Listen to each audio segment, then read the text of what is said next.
It's great to be here to kick off this exciting event today. Good to see so many people here. It's my first time on the stage at the Web Summit, and I'm really eager to present some of the findings from Decision Lab, talk about a topic that is really close to my heart. I will change the microphone and the slides. So while my slides are coming up, I'll just introduce a little bit about myself. So my name is Tue Thomassen. I've been working with insights and analytics in Vietnam since 2008. So really observed a lot of development in Vietnam from a time where internet penetration was really low until things really kicked off, where everyone were adapting social media, everyone stepping up to the same pace as what we have seen in the rest of the world. And then throughout COVID, where we really saw the final breakthrough adoption on mobile payments, on a lot of online services that has really brought Vietnam not just to the level of similar countries, but way ahead. So this is a super interesting market to be in, super interesting time to follow in Vietnam. Now at Decision Lab, we work with insights and analytics. We try and push the boundaries for the thinking in Vietnam. We try to push companies to be more data-driven, to be more focused on consumers, on changing habits. And part of the things I want to instill in you today is a little bit on staying consumer-centric, staying centric to your users, keep testing, keep understanding what the developments are. Because of course, a lot of you are getting great ideas every day, developing tools, developing apps, developing services. But by the end of the day, the user adoption is essential. And following usability, deep understanding of users is key for success in this market here. So at Decision Lab, as I said, we've been operating since 2009 in Vietnam. We were the first company to bring market research online. And today we operate a panel of around 300,000 people across Vietnam, where we get user insights, where we are able to immediately understand the consumer sentiment.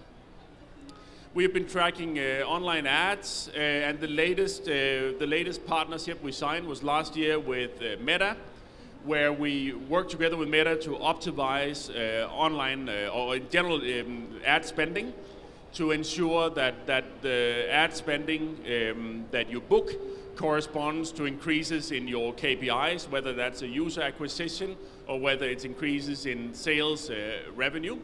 So that's super interesting technology that really binds together both the final click, but also in terms of how your general advertising is working offline, online.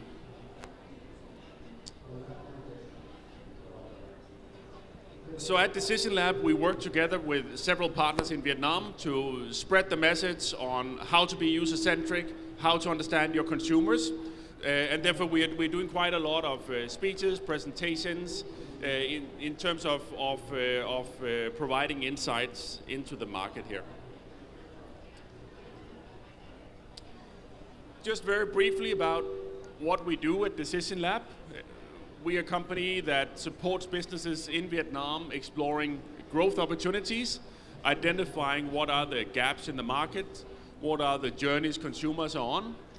And then we're really specialists in tracking your consumer KPIs. We have, for example, for several banks in Vietnam, been tracking their online ads, looking at how their usability perform against their competitors.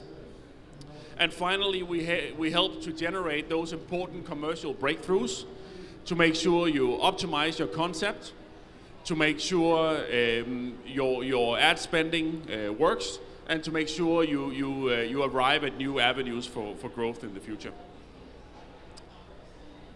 So I'm going to address a few topics today that I think are quite relevant for anyone who works with web development, who works with apps. I'm going to talk a little bit about the current digital consumption landscape in Vietnam. I'm going to talk about what are the key tensions for consumers in Vietnam right now, and how can brands and developers ensure their apps stand out. And then finally going to give you some recommendations on where I see things moving and what I think you should be particularly focused on. So if we look a little bit from above, we have a population in Vietnam that is now very digitally savvy. That of course is combined with the fact that we have a very young population in Vietnam, and therefore the population in Vietnam tends to adopt new technologies fast. And you can see from one of our surveys here, 92% of Vietnamese, they claim to be quick with adopting new technology, which is a lot higher than we see in other markets. The insights that I will go through today are taken from our quarterly benchmark study called the Connected Consumer. And I just wanted to provide you all the QR code here because you can download this for free on our website, and then you get the full insights into what is going on with connected consumers in Vietnam, what are they adopting, what are the newest trends. So we publish this report for free every quarter, and it's really the benchmark in Vietnam for understanding connectivity and understanding consumers. So one of the things we measure every quarter is the penetration rate of social media apps in this market.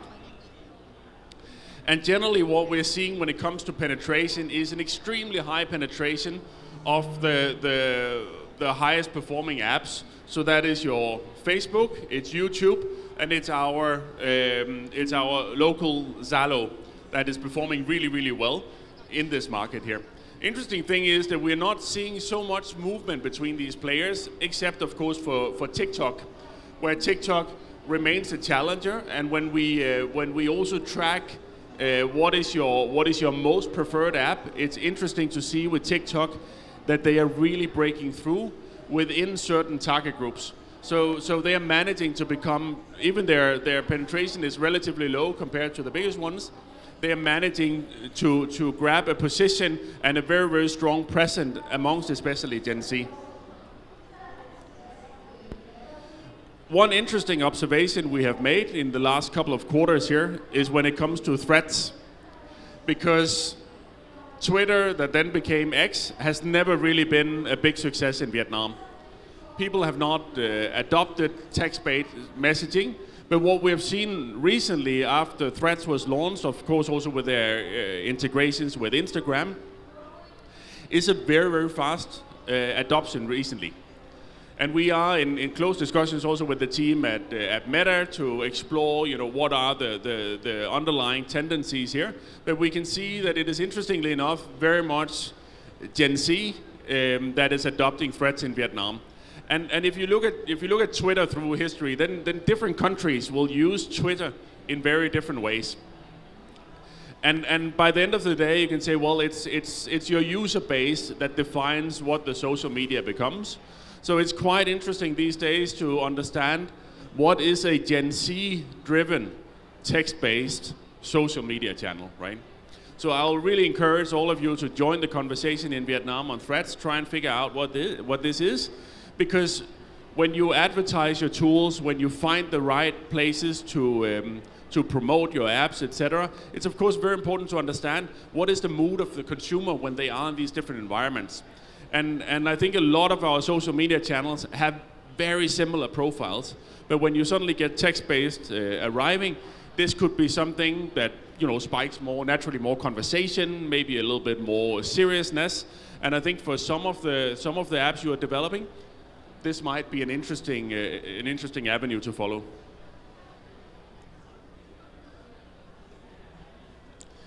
So one of the things that's interesting in Vietnam is that we have had this really, really fast adoption and really high growth in the adoption of new technology, turning from not that digitally savvy to very digitally savvy in a quite short time. And this makes it quite challenging for many brands and developers to capture the attention now of the Vietnamese consumers. We are reaching saturation points in many areas, and therefore it's of course more and more important to understand in this challenging market, how do you succeed? We can see now that on average Vietnamese consumers are using 5 apps and there are 2 apps that they can't live without. And this is for me, quite narrow concentration of apps that you see. The Vietnamese in general, they have a high frequency in a very small subset of apps.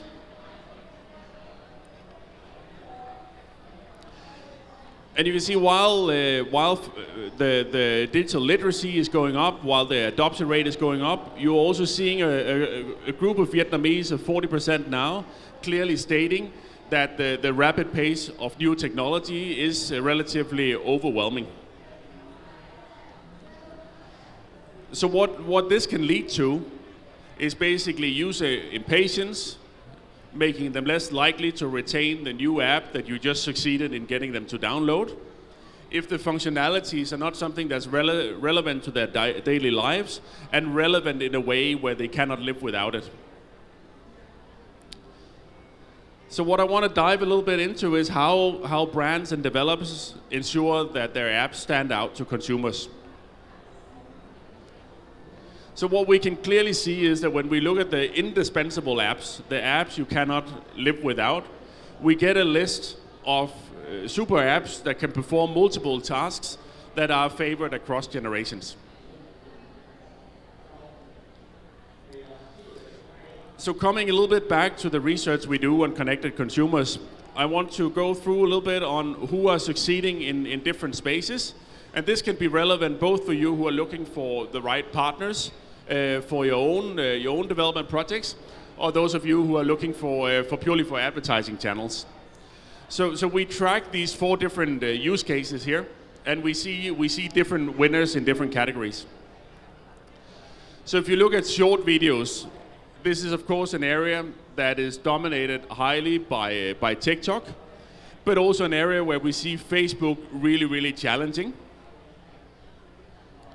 And if we look at the preference here, then it's quite clear that TikTok again is the preferred platform, but that Facebook also clearly has a very strong position in this area. And I think if you look at the time spent on Facebook, it's quite high.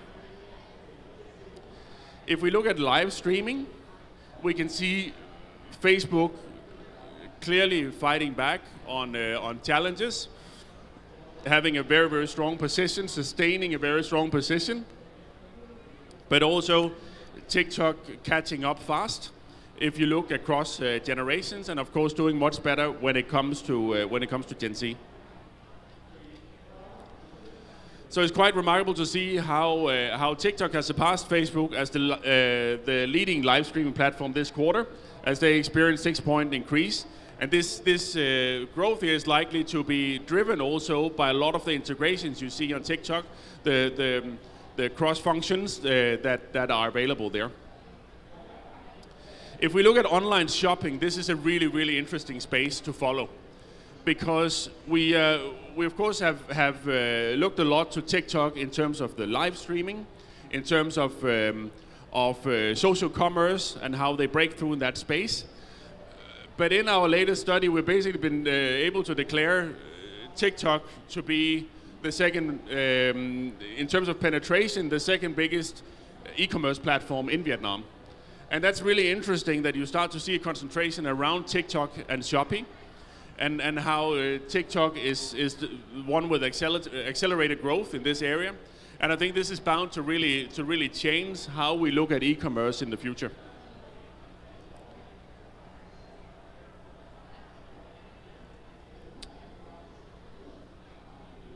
If we look at the digital finance platforms, which is another super interesting area to follow, we're again seeing increases adoptions around Momo, very strong adoption of Zalo Pay. And then we can see that a lot of the development going into the banking apps is really paying off, because of course banks, they have a very loyal following amongst their own user base, and they're able to create a lot of functionalities there. And I think if you look in general at the app development amongst banks in Vietnam, it is impressive compared globally.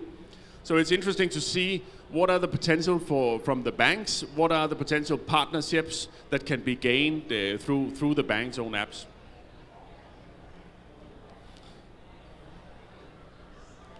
So if we come to some of the key takeaways, we definitely see the rise of the super app. I think it becomes a super app here. Sorry for that.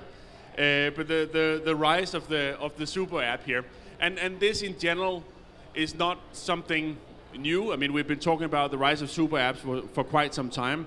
I think what we see as an interesting development here is how dominant the presence of the super apps has become. And that really means that when you are trying to challenge, when you are building your own app, you really need to understand the ecosystem of the super apps. How can you either use their advertising platform to break through, or how can you drive your own success through partnerships with the super apps? The second key takeaway is convenience is king, and it goes a little bit back to the same, but functionalities are becoming super important. The seamless transition. So I would really come back to my key belief that user-centric development is key here.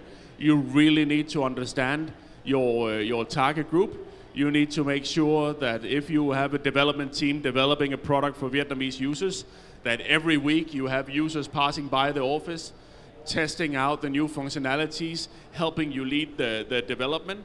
And of course that you do your tracking, that you understand your competitors, understand how your functionalities perform compared to key competitors. So what's next? Embrace the multi-functionality. Understand that this is key for your development. And secondly, really prioritize the user experience. So those were the nuggets that I brought today. I hope this is helpful for you. And otherwise, please follow our insights. Go to our website. Enjoy a lot of the things that we are sharing there. Follow the Connected Consumer Report. And other than that, I hope you have a very nice conference and that you get a lot of learnings from this event. Thank you very much. Hi, everyone. Just to make sure if you can hear me well, okay? I want to introduce myself. My name is Nick. I'm working for Endava more than 70 years. In IT field, I have an experience more than 20 years. Phung? Hello, everyone.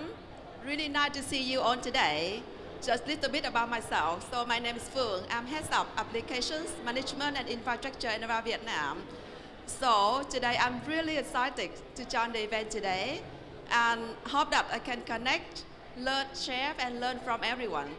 And today, Nick and I will cover the keynote, Enabling AI, only people can do it. So let's get started. Okay, thank you, Phung. Okay, Phung, I think we come a little bit here. All right. Yeah. All right. Okay. Thank you. All right. So let's begin. First of all, I would like to take the opportunity to introduce a little bit Endava, and also to speak a little bit about the company which I'm working for many years. And technology is our how, and people is our why.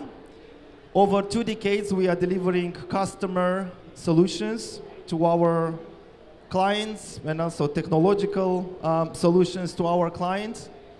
And we are doing this by having a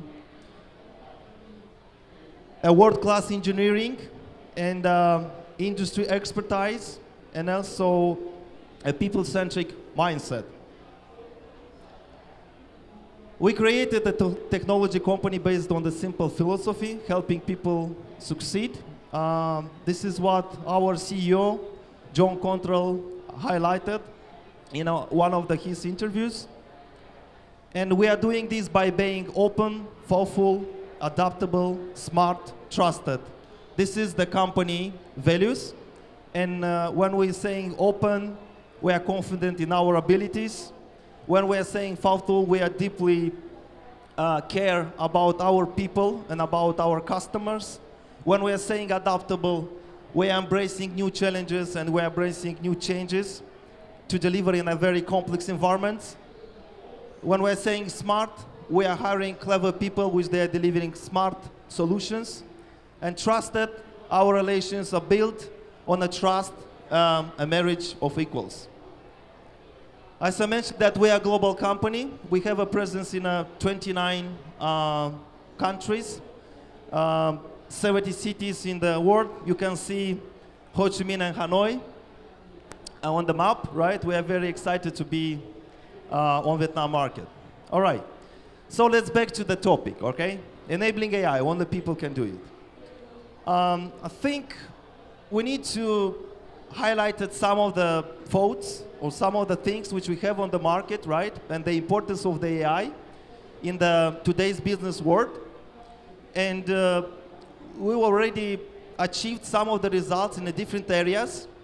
And maybe it's good to mention about the enhanced efficiency and automation, where we have different chatbots and different, for example, chatbots which they are working in a customer, in a service, helping to solve tickets by 24/7, for example, and also fraud detection. Data-driven decisions, where we have data analytics, which based on that, AI can take decision. It's a good example, for example, in retail, where we have companies which, according to their analytics, they can foresee and also they can predict their forecasters, for example. Customer experience, we can see a good example in streaming services and also in e-commerce platforms, where we have, according to your content which you are watching, right? You can, have many other options. And the same thing when you are buying many products on the e-commerce, the same AI can offer some of the products which you passed which you bought in the past, or you can buy now, for example. And innovation and new business models, like self-driving cars, I think, and also smart home devices, and other fintech solutions. I think that this is also a great example where in different cities we had good examples about the self-driving cars, right? And I think also this is something which will be maybe in a very soon will be in every city.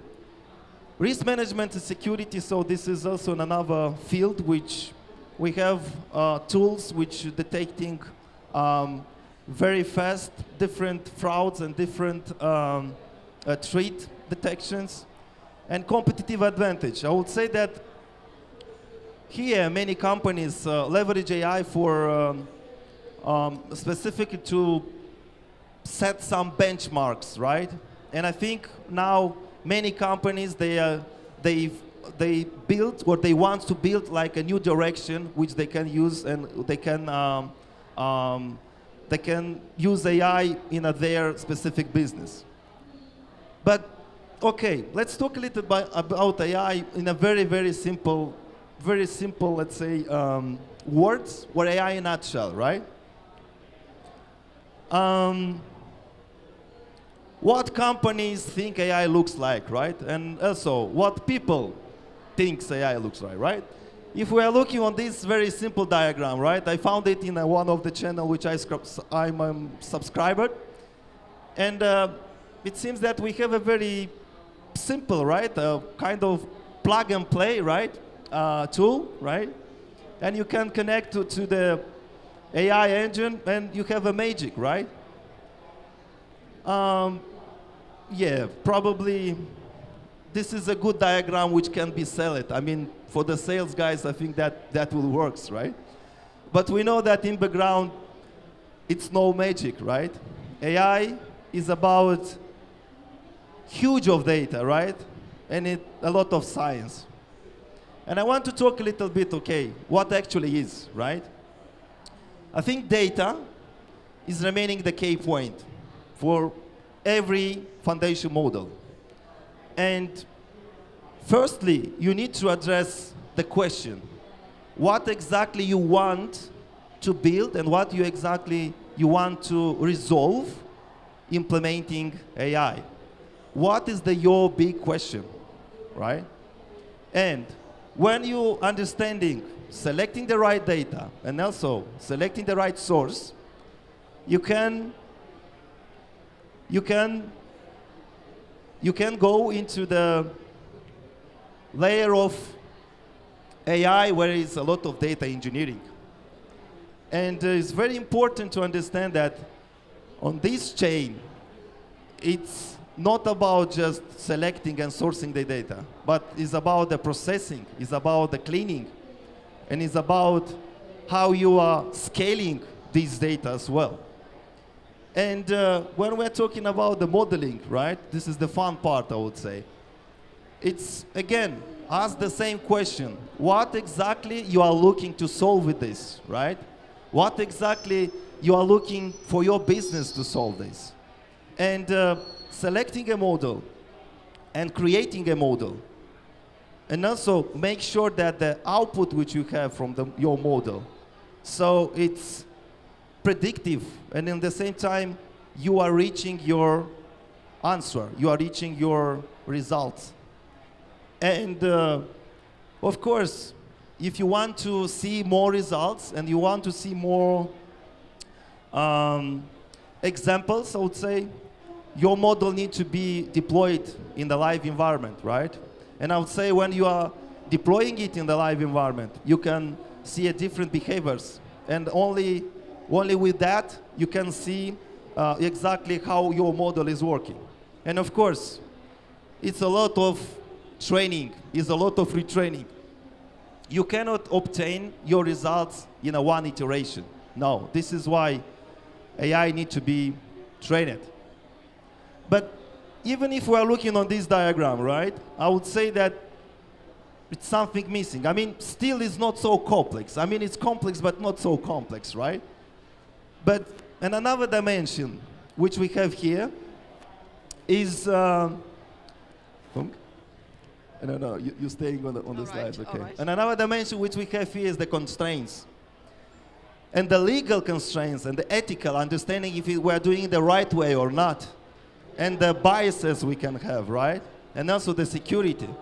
This is also another dimension which, okay, still, I believe that with all of this complexity, it's not about that AI can do everything for you, but only people actually can enable this to work in a proper way. But even if we're talking about AI in a, let's say in a simple way, right? But we need to make sure that the business processes which we have in background, they align it in a proper way, which AI can digest, or AI can consume this, right? And I think we need to make a step back, or maybe several steps back, which we need to make sure that our data is coming from the right source and also from the right systems. And the core systems, sorry? Okay. The core systems usually need to be modernized. And one of the idea which we are coming about the core modernization is like according to the core systems and according to the changing the core systems, you can adopt the emerging technologies like AI. And digital transformation, over many decades, it was a top agenda for many, many organizations, right? But everything what was built, it was built on the top of the core. And if you want to adopt AI, so firstly we need to look in the core of the systems. And yeah, I mean, according to all these things, according to all this complexity, still, I believe that only people can do it.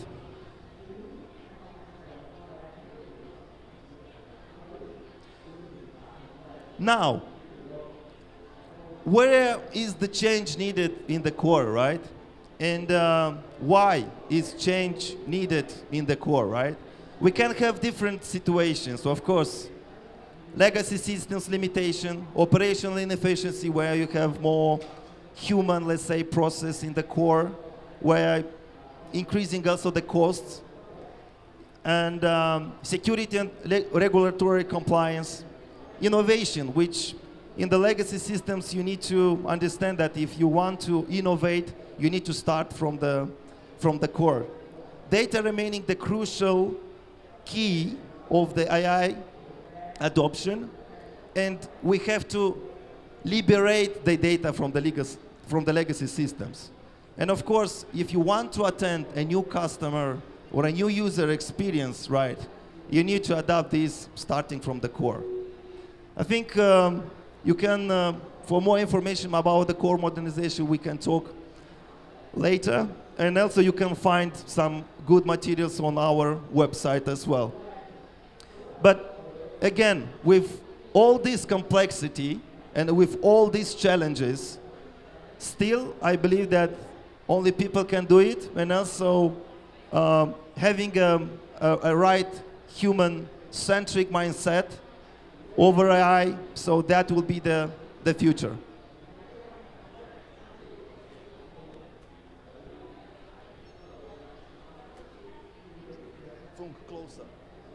So, we have already explored why the change is needed in the core, but as we make these shifts, there's one important thing we must remember.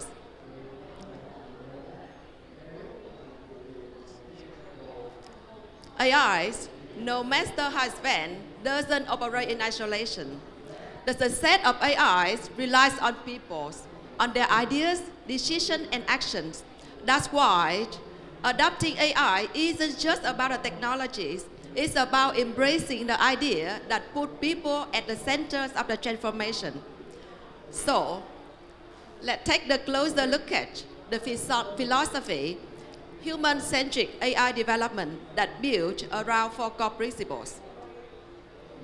So, have you ever wondered why AI is so powerful? Is it because it replaces people, or is it because it empowers people to enhance more?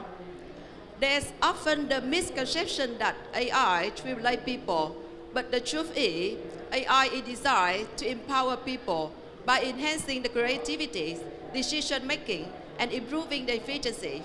So,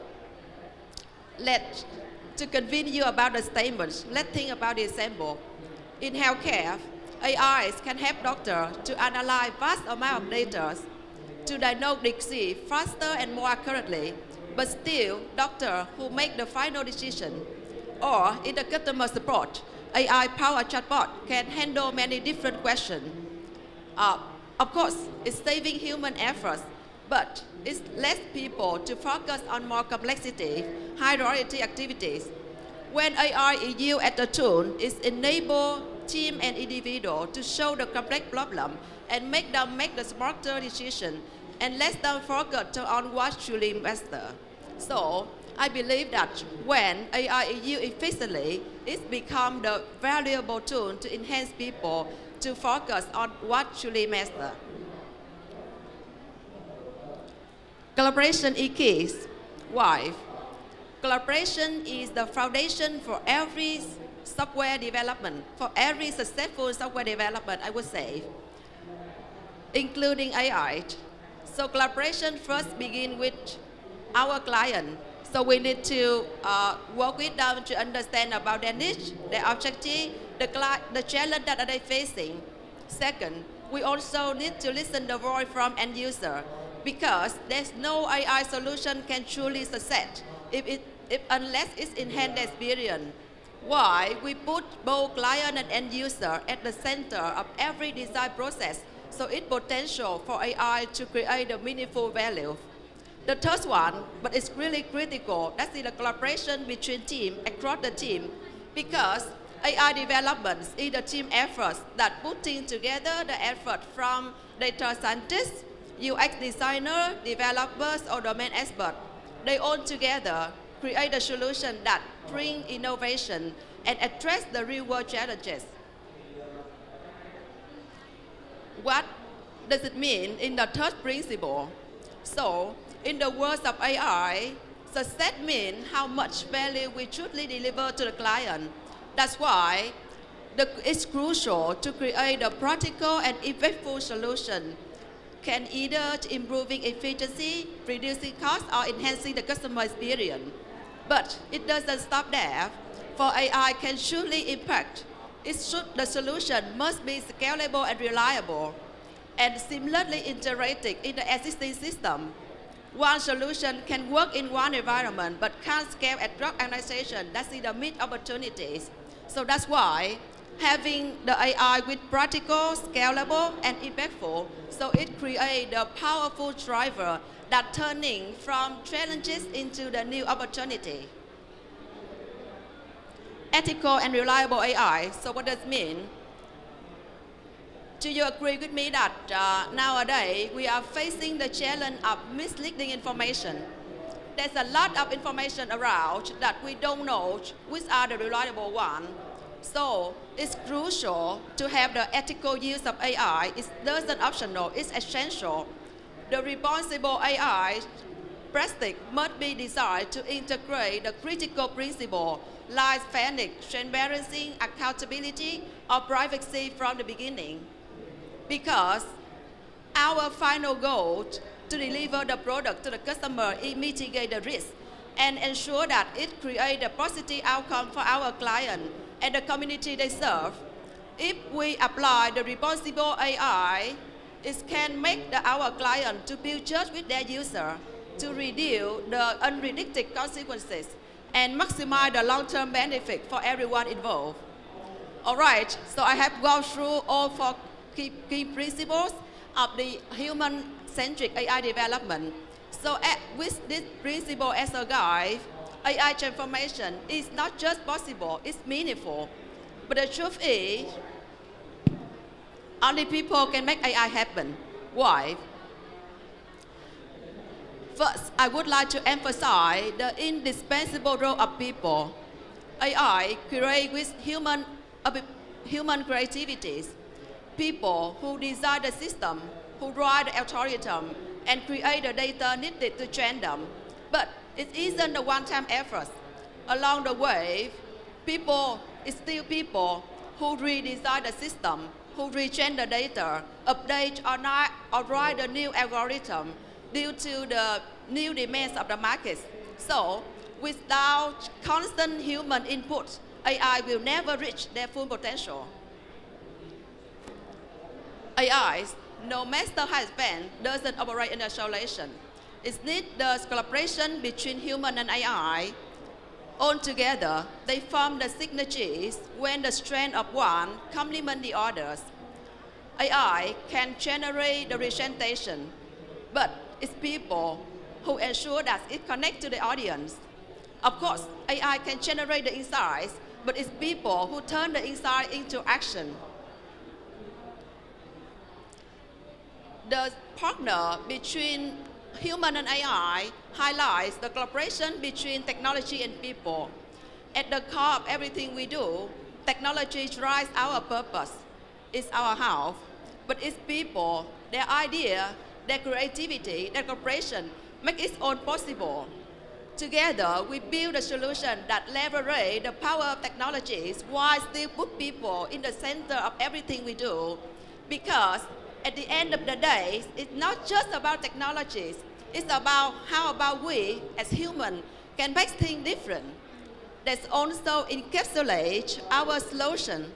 Technologies is our house, and people are our wife. All right.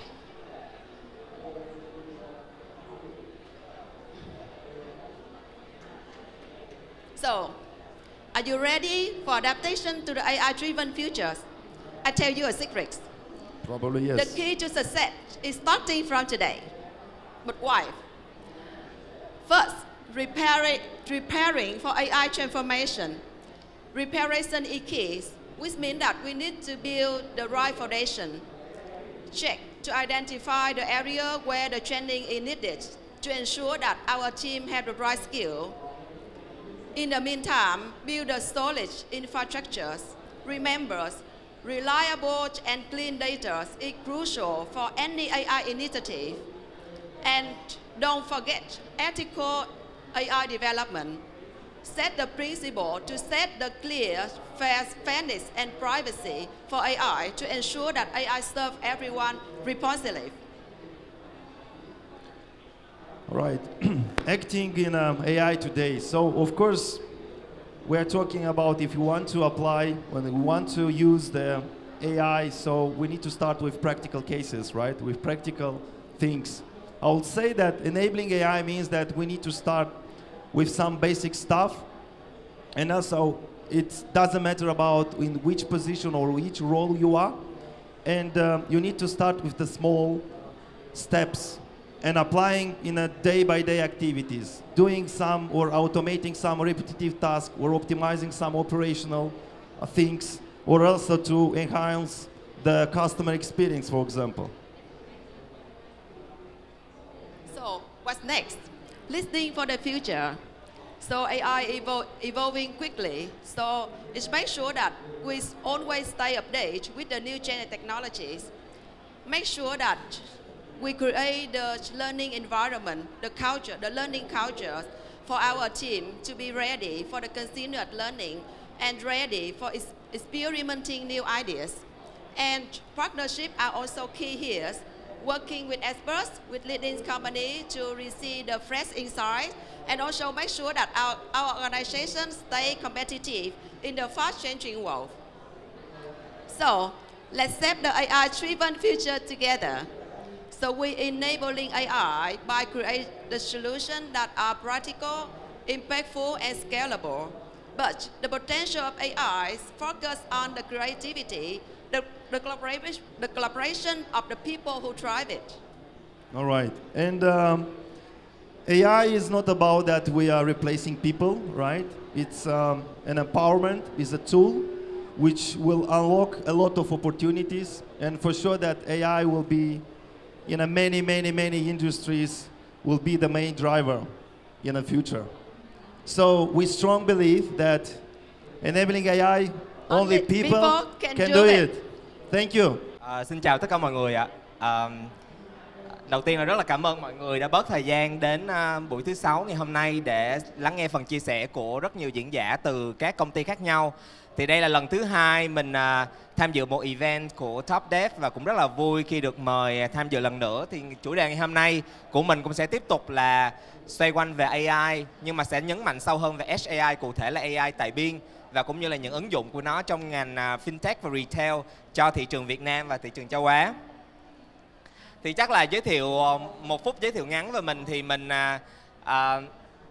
học tập và lớn lên ở Việt Nam. Mình tốt nghiệp đại học ngoại thương và sau đó thì mình làm 5 năm trong lĩnh vực tài chính ngân hàng và mình lead mảng thẻ tín dụng và cũng như là một dự án AI về điểm xếp hạng tín dụng dựa trên là AI, là mô hình tín dụng AI đầu tiên ở Việt Nam. Thì sau đấy thì mình may mắn được học bổng đi du học ở Mỹ và mình join. Sau khi học thì mình gia nhập một tập đoàn công nghệ về chip semiconductor và mình lead mảng Payments và Fintech Initiative cho công ty ở góc độ global. Thì hiện tại thì mình đang base ở Việt Nam, nhưng mà cái scope của mình thì là gần như là everywhere, nên là mỗi tháng thì mình sẽ bay đi khá là nhiều nước. Thì với cái kinh nghiệm này thì mình nghĩ là mình có thể có một chút xíu là cái trải nghiệm và cũng như cái kiến thức để có thể chia sẻ với mọi người về ngành fintech, ngành retail và cách thức mà công nghệ đang thay đổi trải nghiệm của các người dùng trong hai lĩnh vực này như thế nào. Thì trước khi mình đi sâu vào mảng công nghệ thì mình muốn chia sẻ một cái slide để nói về là tất cả mọi cái giải pháp innovation hay là product của chúng ta nó đều phải bắt nguồn từ nhu cầu của khách hàng. Và với cái nghiên cứu của Qualcomm và cũng như là một tập đoàn tư vấn khá là nổi tiếng thì tụi mình đúc kết ra được rằng là có 3 yếu tố mà khách hàng người ta sẽ quan tâm khi mà mình làm bất cứ một sản phẩm mới nào. Đầu tiên đó là tính tiện dụng, đúng là convenience. Tức là khi bạn làm một cái sản phẩm thì khách hàng người ta cảm thấy là người ta khi mà sử dụng nó sẽ rất là nhanh, rất là tiện, rất là an toàn, rất là dễ dàng. Cái thứ hai là personalization, là tính cá nhân hóa. Tính cá nhân hóa này thì mọi người sẽ thấy rất là rõ khi mà mọi người xài app. Ví dụ như bây giờ mọi người lên chỉ cần mọi người xài TikTok trong một lần, đúng không ạ? Thì cái lần thứ hai khi mọi người quay lại thì tự nhiên là mọi người thấy là những cái video được recommend trong cái TikTok app của mọi người nó rất là phù hợp với nhu cầu của mọi người và nó tạo ra cái sự gây nghiện, đúng không ạ? Tức là mình cứ lướt hoài bởi vì rất là hay. Thì cái tính cá nhân hóa này nó sẽ rất là quan trọng, đặc biệt trong thời đại hiện tại, khi mà cái việc mà công ty hiểu về khách hàng và cung cấp những giải pháp được tailor cho đúng nhu cầu khách hàng nó ngày càng trở nên phổ biến. Thì như vậy khách hàng người ta ngày càng trở nên khó tính hơn. Họ sẽ expect là ngay cả khi họ đến một cái cửa hàng, ví dụ là FPT Shop hoặc là cửa hàng Thế giới di động, thì họ cũng kỳ vọng là cửa hàng đó cũng phải hiểu họ, nhớ tới họ và cung cấp những cái sản phẩm dịch vụ mà giống như khi họ mua hàng online. Yếu tố thứ ba là một yếu tố khá là quan trọng, đặc biệt trong lĩnh vực tài chính và fintech, đó là yếu tố tin tưởng tại vì nó liên quan đến tiền bạc của mình, đúng không? Khi mà đã nhắc đến tiền bạc, nhắc đến nhân thân thì mọi yếu tố, mọi cái quy trình nó đều phải đảm bảo cái sự an toàn. Nhưng mà cái yếu tố này nó thường sẽ là một sự đánh đổi với lại sự convenience. Nhiều khi là có những cái quy trình nó rất là phức tạp, nhưng mà mục đích đằng sau nó để làm cho cái việc là đảm bảo cái tính là an toàn cho các bạn, thì đồng nghĩa là khách hàng sẽ phải trải qua rất là nhiều cái paperwork, những cái step mà người ta cảm thấy rất là phiền. Vậy thì làm sao để balance được ba cái yếu tố này khi làm một cái product mới, thì mình nghĩ nó sẽ là cái bottom line, tức là cái điểm mấu chốt cho tất cả mọi cái sản phẩm và mọi cái công nghệ mới của chúng ta. Thì trước khi đi vào ứng dụng AI tại biên, thì mình sẽ xin nói qua một số cái trends, tức là những cái xu hướng mới trong lĩnh vực retail và trong lĩnh vực fintech và ngân hàng để mọi người cùng tham khảo. Thì ở đây là một cái mô hình đại siêu thị giống như là kiểu Metro hay là Aeon của mình với sự ứng dụng công nghệ. Thì mọi người sẽ thấy là bây giờ hiện tại là ở từng cái điểm chạm của khách hàng trong cái hành trình mua sắm, từ lúc mà khách hàng bước vào một cửa hàng đến lúc khách hàng bước ra khỏi cửa hàng đó, thì nó đều có rất nhiều cái công nghệ và nhiều cái điểm chạm, mà ở đó chúng ta có nhiều cái cách để mà tương tác, khai thác và cũng như là cung cấp cái dịch vụ tốt nhất cho khách hàng. Ví dụ như ở đây mọi người sẽ thấy là mình có những cái giải pháp rất là phổ biến như là máy POS thì nó rất là phổ biến rồi, đúng không? Nhưng mà bây giờ mình có những giải pháp như là robot hay là ESL. ESL chính là cái viết tắt của Electronic Shelf Label. Thì cái Walmart, tức là siêu thị, chuỗi tập đoàn siêu thị lớn nhất thế giới, vừa công bố là họ sẽ triển khai 7 triệu nhãn dán ESL trong hệ thống siêu thị của họ. Thì cái 7 triệu cái nhãn dán này sẽ có nhiệm vụ gì? Tức là nó sẽ thay đổi cái giá của sản phẩm một cách linh hoạt trên bản điện tử. Thay vì là chúng ta cứ mỗi lần muốn thay đổi giá, chúng ta sẽ phải gỡ cái giấy ra, chúng ta dán một cái giấy mới. Thì tại sao ở thị trường Mỹ nó lại rất là quan trọng? Tại vì ở thị trường Mỹ cái chi phí nhân sự rất là cao. Thì như vậy là cái tiền mà trả cho một người nhân sự chỉ đi làm cái việc là thay đổi nhãn dán của giá sản phẩm, thì người ta muốn dùng cái công nghệ là bản điện tử. Có những cái công nghệ nó tiên tiến hơn, ví dụ như là mình có cái concept là Just Walk Out ở cái góc trái màn hình nè. Nếu mà bạn nào có dịp đi Mỹ thì mọi người có thể ghé qua hai cái cửa hàng là Amazon One hoặc là Whole Foods, tức là hai cái cửa hàng trực thuộc Amazon. Thì Amazon là đơn vị tiên phong đầu tiên trên thế giới mà triển khai mô hình Just Walk Out. Just Walk Out là sao ạ? Tức là ví dụ như bạn bước vào một cửa hàng mua sắm, cái quy trình thông thường là mình sẽ vào, mình lựa hàng xong mình sẽ ra cái quầy tính tiền. Cái quầy tính tiền thì mình có thể là tính trực tiếp với lại thu ngân, hoặc là mình sẽ dùng cái máy self check out. Máy self check out thì ở Việt Nam mình, nếu mà bạn nào đi Uniqlo mọi người sẽ thấy là nó đã có cái hệ thống là mình bỏ cái đồ đó là tự động nó sẽ đếm được có bao nhiêu item, đúng không? Thì bây giờ với cái concept Just Walk Out thì mọi người không cần làm việc với ai, cũng không cần tương tác với ai. Khi mọi người bước vào cái cửa hàng đó, mọi người sẽ scan một cái QR code, nó là đại diện cho cái ví điện tử của mọi người, của Amazon, hoặc là mọi người scan cái bàn tay của mình. Thì sau đó mọi người mua sắm thoải mái, xong rồi bước ra.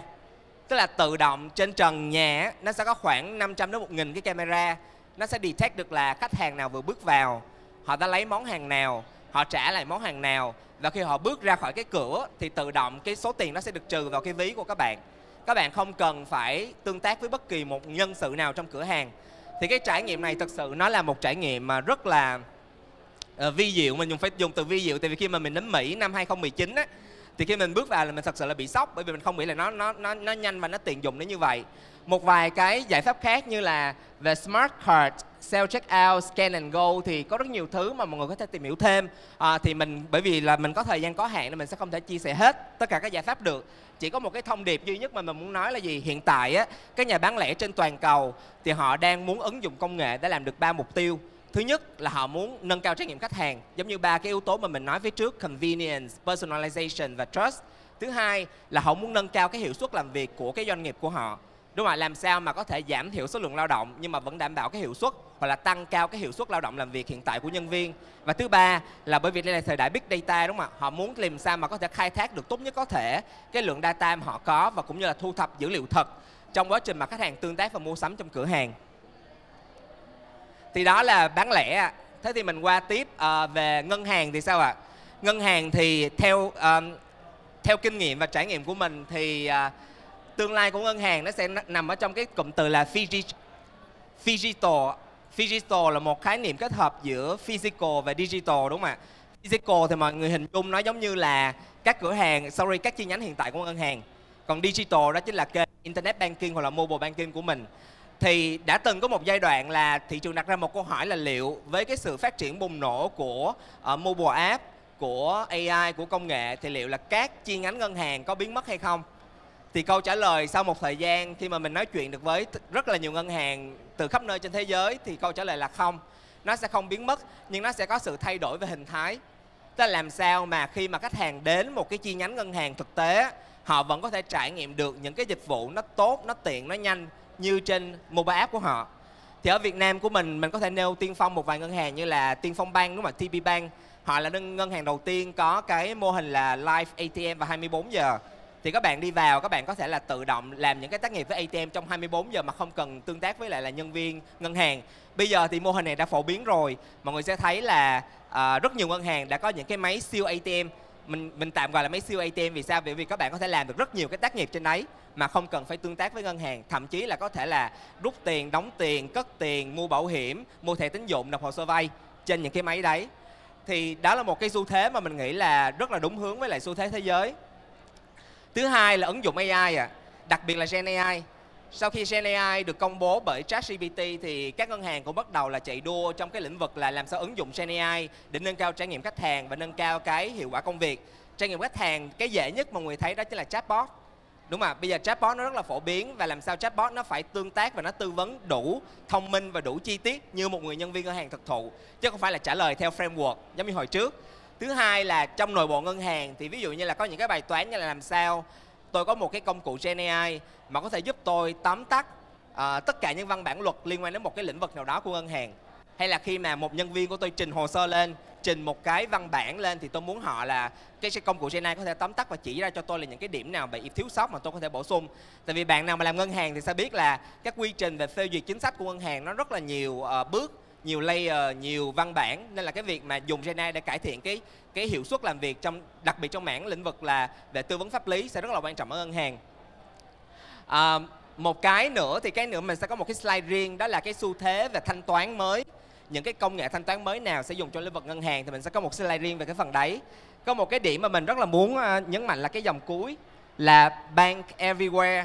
Nếu mà người đọc tin tức trong khoảng 2 ngày gần đây thì mọi người sẽ thấy là VP Bank và Thế giới di động đã vừa công bố một mô hình hợp tác là bây giờ VP Bank sẽ đặt những cái máy siêu ATM đặt ở trong tất cả các chi nhánh của Thế giới di động và Bách Hóa Xanh.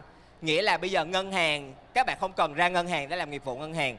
Các bạn có thể đến trung tâm mua sắm, các bạn có thể đến Thế giới di động, các bạn có thể ra sân bay, các bạn có thể đến trường học, các bạn có thể đến bệnh viện và vẫn có thể thực hiện những tác nghiệp của ngân hàng thông qua mô hình liên kết này.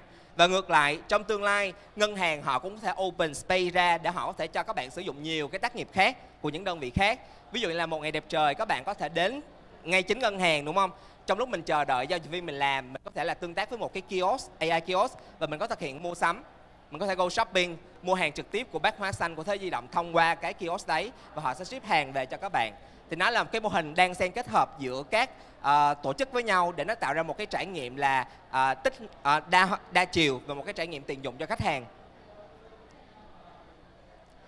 Đây là một cái slide mình rất là thích nói về cái sự tạm gọi là sự cải tiến của công nghệ thanh toán.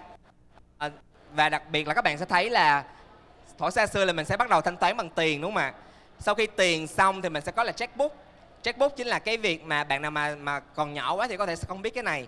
Nhưng mà checkbook đó giống như là một cái tờ ký xét á, là khi mà mình cái chủ tài khoản họ ký tờ giấy và họ đưa cho mình thì mình sẽ cầm cái tờ giấy đó mình đi ra ngân hàng mình lấy tiền.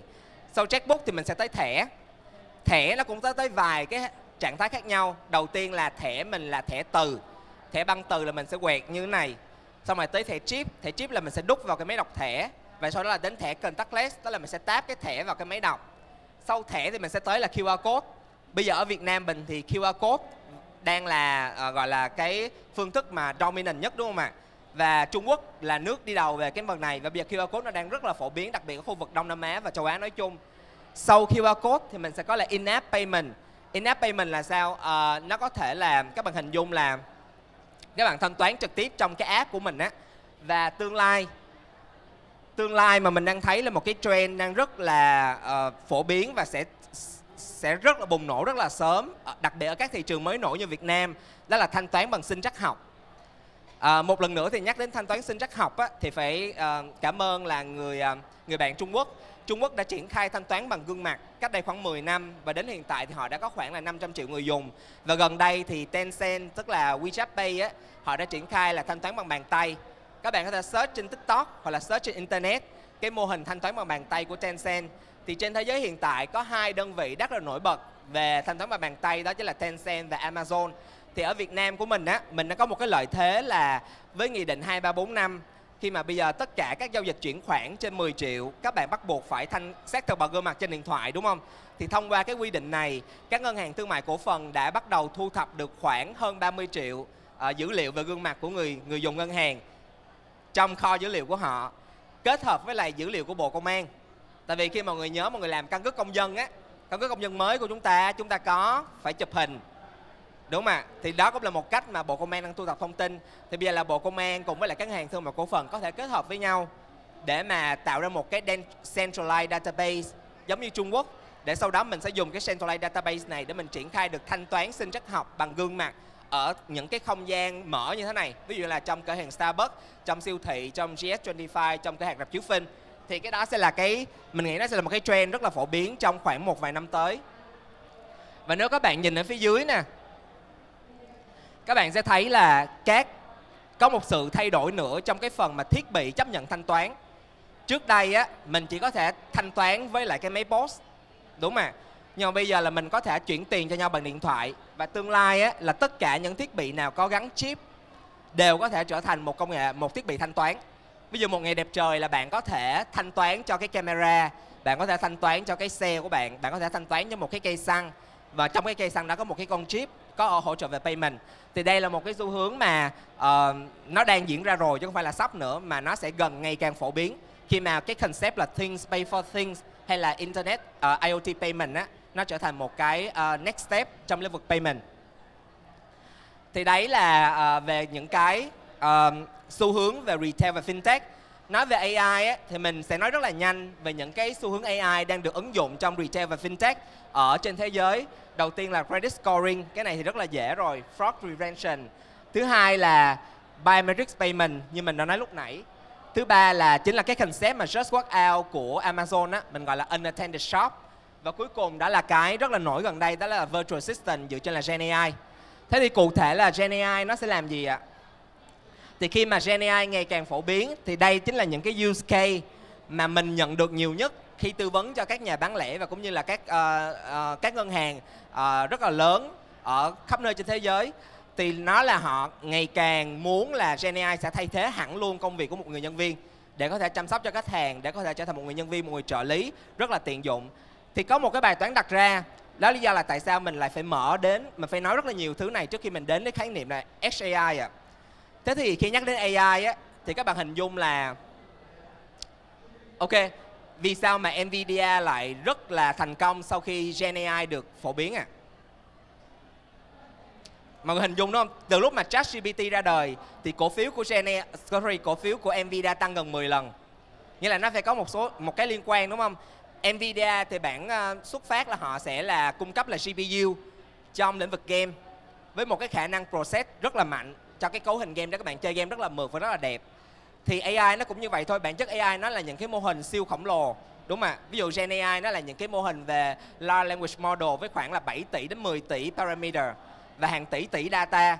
Vậy thì mọi người chắc chắn phải cần một cái tạm gọi là một cái compute component, ví dụ là một cái GPU, một cái CPU hoặc một cái chip mà nó đủ mạnh để nó có thể xử lý cái lượng data khổng lồ như vậy. Thì lúc này là Nvidia họ đáp ứng được cái nhu cầu này trong các data center để xử lý dữ liệu về AI, đúng không ạ? Thế thì nhưng mà khi mà cái nhu cầu về AI đặc biệt trong lĩnh vực bán lẻ và tài chính ngân hàng nó càng nâng cao á, thì nó sẽ đặt ra một cái bài toán đối với cái mô hình AI truyền thống là nếu như mà tất cả mọi dữ liệu đều phải đưa về một cái trung tâm máy chủ riêng để xử lý thì rất là nó sẽ tốn kém về mặt chi phí. tại vì dữ liệu nó phải truyền qua cloud, đúng không ạ, về data center.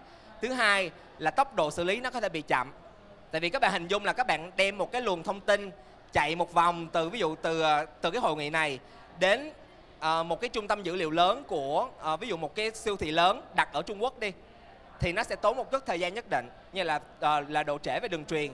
Thứ hai là tính bảo mật, đúng không ạ? Ví dụ như giả sử bây giờ ở đây có một cái máy để xác thực gương mặt, mà khi Vũ scan gương mặt vô cái máy đó, mà nếu như matching, tức là cái việc matching và nhận diện Vũ nó phải xảy ra ở data center, thì nghĩa là cái template gương mặt của Vũ sẽ được transfer bằng một cách nào đấy tới data center. Thì trong quá trình mà transfer như vậy á, thì nó có rất nhiều cách để mà hacker người ta sẽ lấy được thông tin gương mặt của Vũ, đúng không ạ? Như vậy nó sẽ là vấn đề về bảo mật. Thì như vậy với những cái vấn đề về là ok, là bảo mật, về chi phí và tốc độ, thì mình mới có một cái khái niệm mới. Nó cũng không còn quá mới nữa, nhưng mà mình nghĩ là ở Việt Nam thì vẫn chưa có nhiều cái use case. Đó là công nghệ AI tại biên, mình gọi là XAI ạ.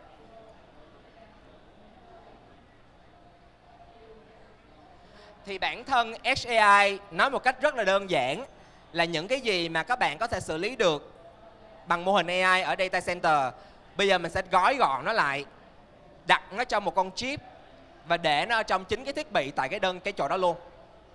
Ví dụ như bây giờ cái máy mà xác nhận gương mặt á, bây giờ nếu mình có một con chip đủ tốt thì mình hoàn toàn có thể chạy một cái AI model trên chính con chip đó, đặt trong cái máy đó, và tất cả mọi thứ sẽ được xử lý trên chính cái máy đó.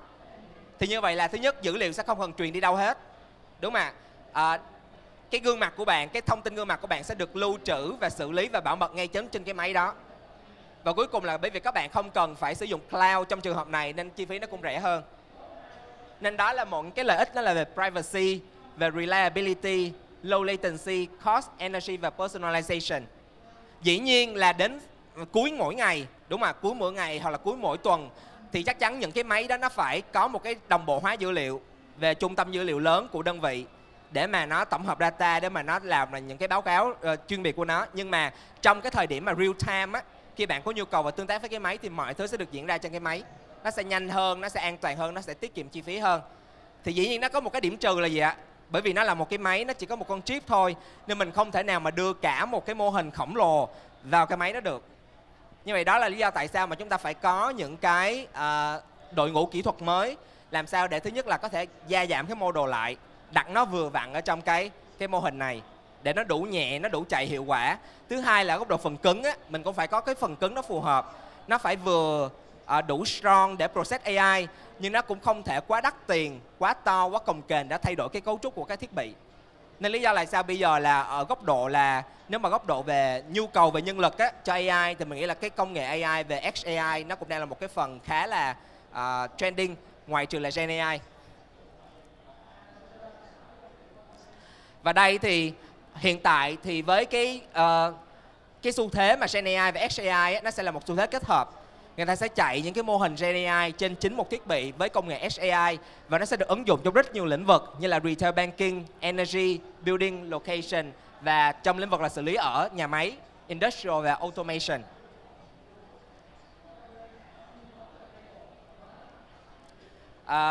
Mình sẽ nêu một cái ví dụ về một cái sản phẩm mà các bạn sẽ ngày càng thấy rất là sớm trên thị trường, vừa kết hợp Gen AI, vừa kết hợp XAI và vừa đáp ứng cái nhu cầu về fintech và cũng như là retail. Mình tạm gọi nó là một multi AI terminal. Thì các bạn hình dung là bây giờ ở đây mình có 6 cái use case. 6 cái use case này hiện tại á, mình đang phải sử dụng 6 cái thiết bị khác nhau. Và đôi khi là mình phải đưa cái dữ liệu về mô hình AI tập trung để mình xử lý. Thì sắp tới trên thế giới nó sẽ launch ra rất là nhiều sản phẩm, và ở châu Á luôn, đó là một cái máy gọi là siêu payment terminal. Gọi là siêu payment terminal nhưng mà thật ra nó rất là nhỏ gọn. Và nó có thể làm được tất cả những cái tác vụ này với một cái thiết bị mà nó chỉ bằng ví dụ là cái size của một cái máy POS thông thường. Thì cái điểm mạnh của nó là gì? Nó có thể chạy được trên là multi-OS, tức là Android, Windows, Linux. Nó có thể chạy kết nối với rất nhiều cái hình thức connectivity khác nhau, ví dụ là Bluetooth, Wi-Fi, UWB. Nó có thể là có nhiều ngôn ngữ để support, tiếng Anh, tiếng Việt và là các loại tiếng khác tùy thị trường. Nó có thể là có nhiều phương thức thanh toán, ví dụ là thanh toán bằng thẻ, thanh toán QR code, thanh toán bằng sinh trắc học. Nó có thể có thêm nhiều AI feature như là có luôn một trợ lý AI trên nó để làm việc với các bạn. Thì đó là một cái xu hướng mà mình nghĩ là sẽ rất sớm thôi các bạn sẽ thấy cái sản phẩm này có mặt trên thị trường để người tiêu dùng có thể là tương tác và sử dụng. Một cái hình thái mà tạm gọi là sơ khai của cái xu hướng này chính là những cái máy siêu ATM mà mình nói. Bây giờ các bạn thử đến những cái mô hình mà live banking của các ngân hàng á, các bạn sẽ được trải nghiệm một phần cái xu hướng này. Ok, thì hôm nay thì mình chỉ muốn chia sẻ ngắn gọn như vậy thôi. Và cái lời cuối mà mình muốn chia sẻ đối với những bạn mà sinh viên mà đang có nhu cầu tuyển dụng và tìm việc trong lĩnh vực công nghệ, thì mình nghĩ là AI là một cái mảng kiến thức mà các bạn nên tìm hiểu. AI thì nó có rất nhiều cái hướng ở trong đấy, có thể là machine learning, có thể là Gen AI, có thể là Edge AI. Thì các bạn explore và nắm được càng nhiều cái xu thế thì các bạn còn dễ các cơ hội để đến nhà tuyển dụng hơn. Đối với doanh nghiệp á, thì cái thông điệp này thì mình đã gần như là tư vấn cho đơn vị nào mình cũng gửi đến là bây giờ cái câu hỏi nó không còn là chúng ta có cần phải làm AI nữa hay không, mà phải là chúng tôi sẽ làm như thế nào và làm như thế nào để vừa hiệu quả cho doanh nghiệp, vừa đáp ứng cái nhu cầu của người tiêu dùng và nó mang tính bền vững. Thì đây là email, số điện thoại và cũng như là LinkedIn của mình. Thì nếu mà các anh chị có nhu cầu muốn trao đổi thêm về fintech, về retail, về Gen AI, về payments thì mọi người có thể liên hệ. Xin cảm ơn và lắng nghe. Cảm ơn. Tôi là Thiên Phú và là host của panel, có lẽ là panel đầu tiên trong buổi sáng. Chủ đề của chúng ta ngày hôm nay cũng khá là thú vị: Tech, Data and AI Innovation Driving Growth. Và thưa quý vị, trong bối cảnh cả thế giới đang đối diện với tình hình kinh tế cũng như là địa chính trị rất là phức tạp, thì tại sân khấu của Vietnam Web Summit ngày hôm nay chúng ta lại nói về thúc đẩy tăng trưởng. Và chắc chắn là trong nguy sẽ luôn luôn có cơ. Và tôi rất là vinh dự khi được cùng với quý vị khách mời diễn giả để chúng ta cùng trao đổi về những cơ hội tăng trưởng mới khi chúng ta ứng dụng những công nghệ tiên tiến. Và trong đó có công nghệ trí tuệ nhân tạo AI đang rất là phổ biến vào trong công việc thực tế kinh doanh. Và trước hết thì thay mặt ban tổ chức xin cảm ơn chị Phương, chị Thảo, Mai Anh và bạn Phương Nguyễn đã nhận lời tham dự và chia sẻ buổi sáng ngày hôm nay. Và vì phiên thảo luận của chúng ta sẽ có thời lượng là 45 phút nên và Thiên Phú nghĩ rằng là sẽ có nhiều chủ đề, nhiều nội dung sẽ bàn luận. Do đó là mình xin phép được bắt đầu với câu hỏi đầu tiên luôn. Chủ đề mình ngày hôm nay mình nói về 3 yếu tố đổi mới sáng tạo là Tech, Data và AI. Nhìn thì có vẻ là nó tách rời, nhưng mà mình nghĩ rằng là đâu đó đằng sau những cái từ khóa này nó có một mối liên hệ nào đó để giúp cho các doanh nghiệp thúc đẩy tăng trưởng cũng như là nền kinh tế nói chung. Vậy thì từ góc độ chuyên môn của các khách mời, yếu tố nào đang giữ vai trò chính yếu hay là cả 3 yếu tố đều quan trọng như nhau? Và trước hết là xin mời chị Phương đến từ Endava, là một công ty công nghệ toàn cầu tư vấn và hợp tác với khách hàng để tạo ra các giải pháp công nghệ thúc đẩy đổi mới và chuyển đổi số cho doanh nghiệp. Cái này là Thiên Phú nhờ ChatGPT trả lời giới thiệu về Endava, không biết có chính xác không. Xin mời chị Phương sẽ chia sẻ là yếu tố nào trong 3 yếu tố Tech, Data và AI mà chị nghĩ là sẽ là yếu tố chính yếu hay là cả 3 đều quan trọng như nhau ạ? Ok, cảm ơn Phú. Alo. Thì lời đầu tiên trước khi trả lời câu hỏi của Phú thì xin phép được gửi lời chào trân trọng đến các anh chị có mặt trong buổi tọa đàm ngày hôm nay. Mình tên là Phương, hiện tại đang đến từ Endava Việt Nam. Thì một câu hỏi rất là thú vị từ Phú ha. Thì đối với góc nhìn của Phương á, thì Phương nghĩ là cả 3 đều rất là quan trọng và bổ trợ cho nhau. Đối với tech, công nghệ ha, là nền tảng, là nơi để mà xây dựng ra được những cái công cụ và hệ thống cho doanh nghiệp vận hành.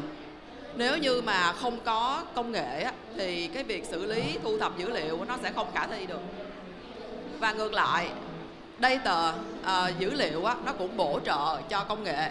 Tại vì nếu như á, mà không có dữ liệu á, không có việc phân tích dữ liệu thì doanh nghiệp cũng rất là khó để đưa ra được những cái dự đoán, những cái định hướng tốt được.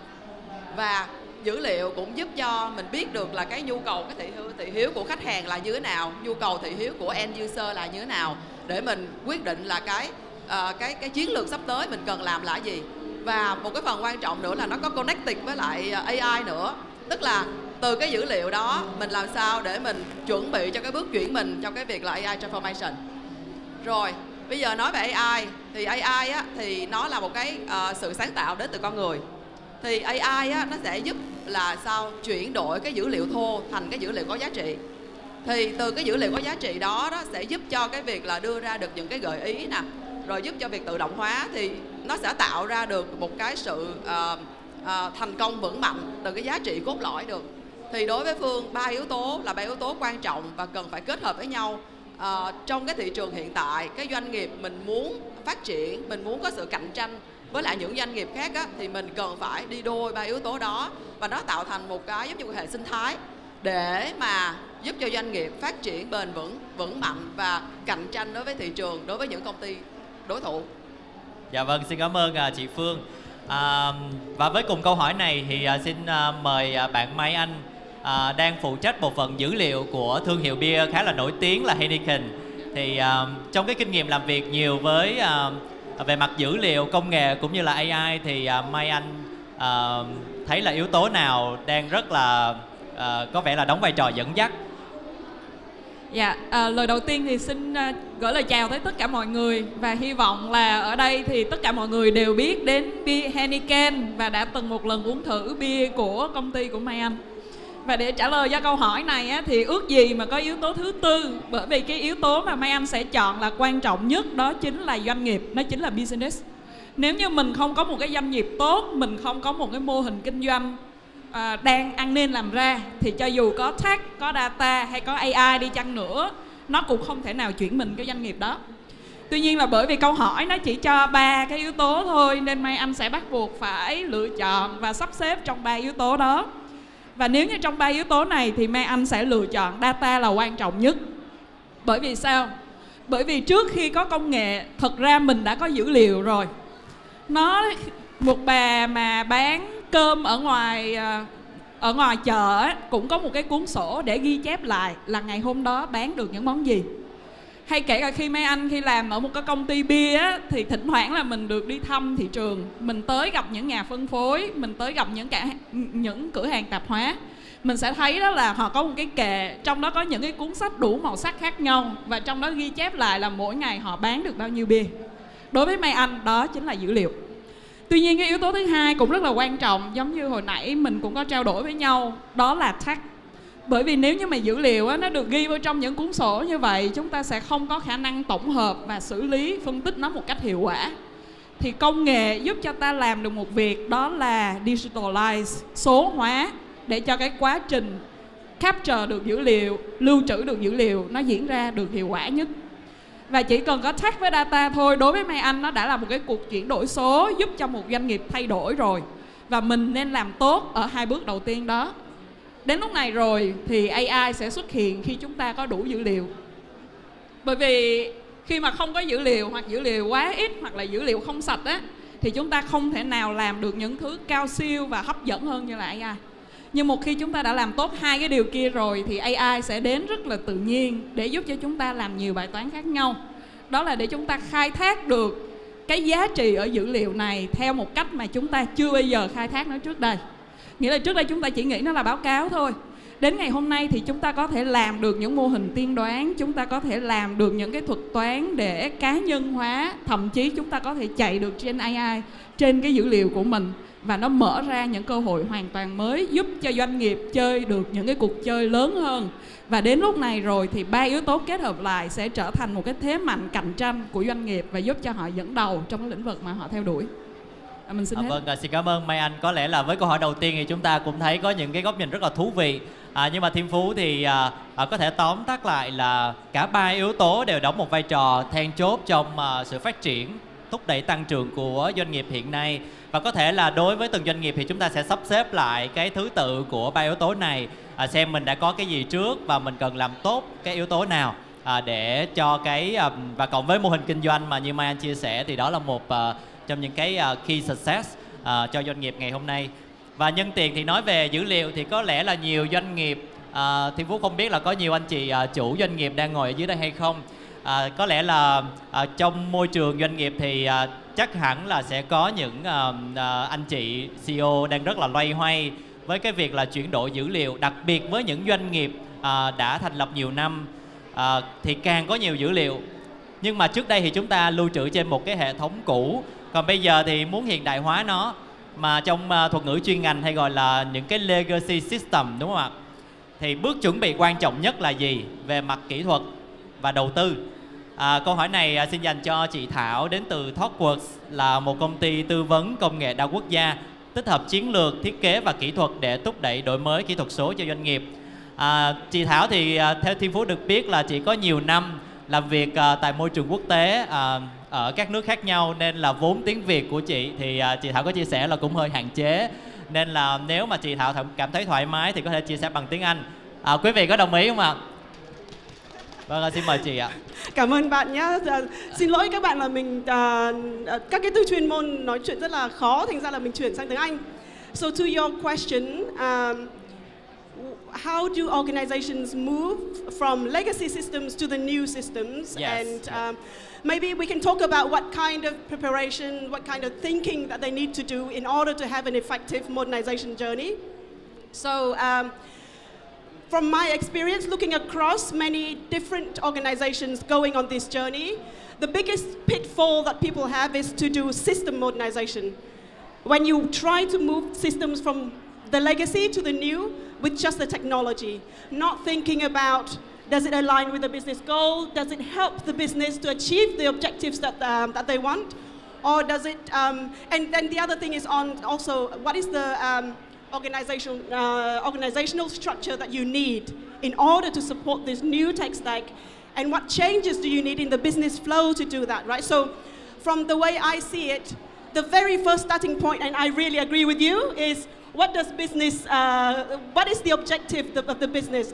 Why do you need to modernize? For example, if I need to increase my user base by 3 times next year, then I use that as a lens to decide what part of the systems I need to modernize and how do I modernize in order to expand, improve the user experience and improving the user base of my products, for example. So that should be the guideline, because often when we go on a modernization journey, it's usually a multi-year program. And if you don't have that North Star vision in mind, things can very quickly get out of hand. The complexity of the legacy can get in the way. And if you are not measuring how you're modernizing, if you don't have that goal in mind, it very quickly fizzles out and the business will say, oh, never mind, it's too hard, let's stop. And before you know it, you'll start having systems that are halfway modernized. You have APIs in different versions. You have part legacy and part new, and it becomes a really complex system to manage. And that then means that, you know, the ability to make changes will be harder. The ability to even improve or assess the impact of change is also a lot harder because of the complexity that you introduce. So as a conclusion, I would say when you look at a modernization journey, always start with a business goal. Think about the capability and the business metrics that you want to measure along the way, and then you embark on the journey. And when you embark on the journey, do it in an incremental manner so that you can continuously validate. So if, for example, after the first 10 slides, I realize that, oh, actually, it is not about getting the user base anymore. I need to start generating new revenue stream. So then the direction of the modernization is going to change. But if you do it in an incremental manner, you can start pivoting very quickly. So I hope that answers your question. Yeah, thank you for your great answer. Thưa quý vị, là như chị Thảo có chia sẻ về yếu tố mà chúng ta hiện đại hóa một cái legacy system. Đôi khi chúng ta dễ bị FOMO theo công nghệ hay là FOMO theo AI như là chúng ta thường dễ bắt gặp.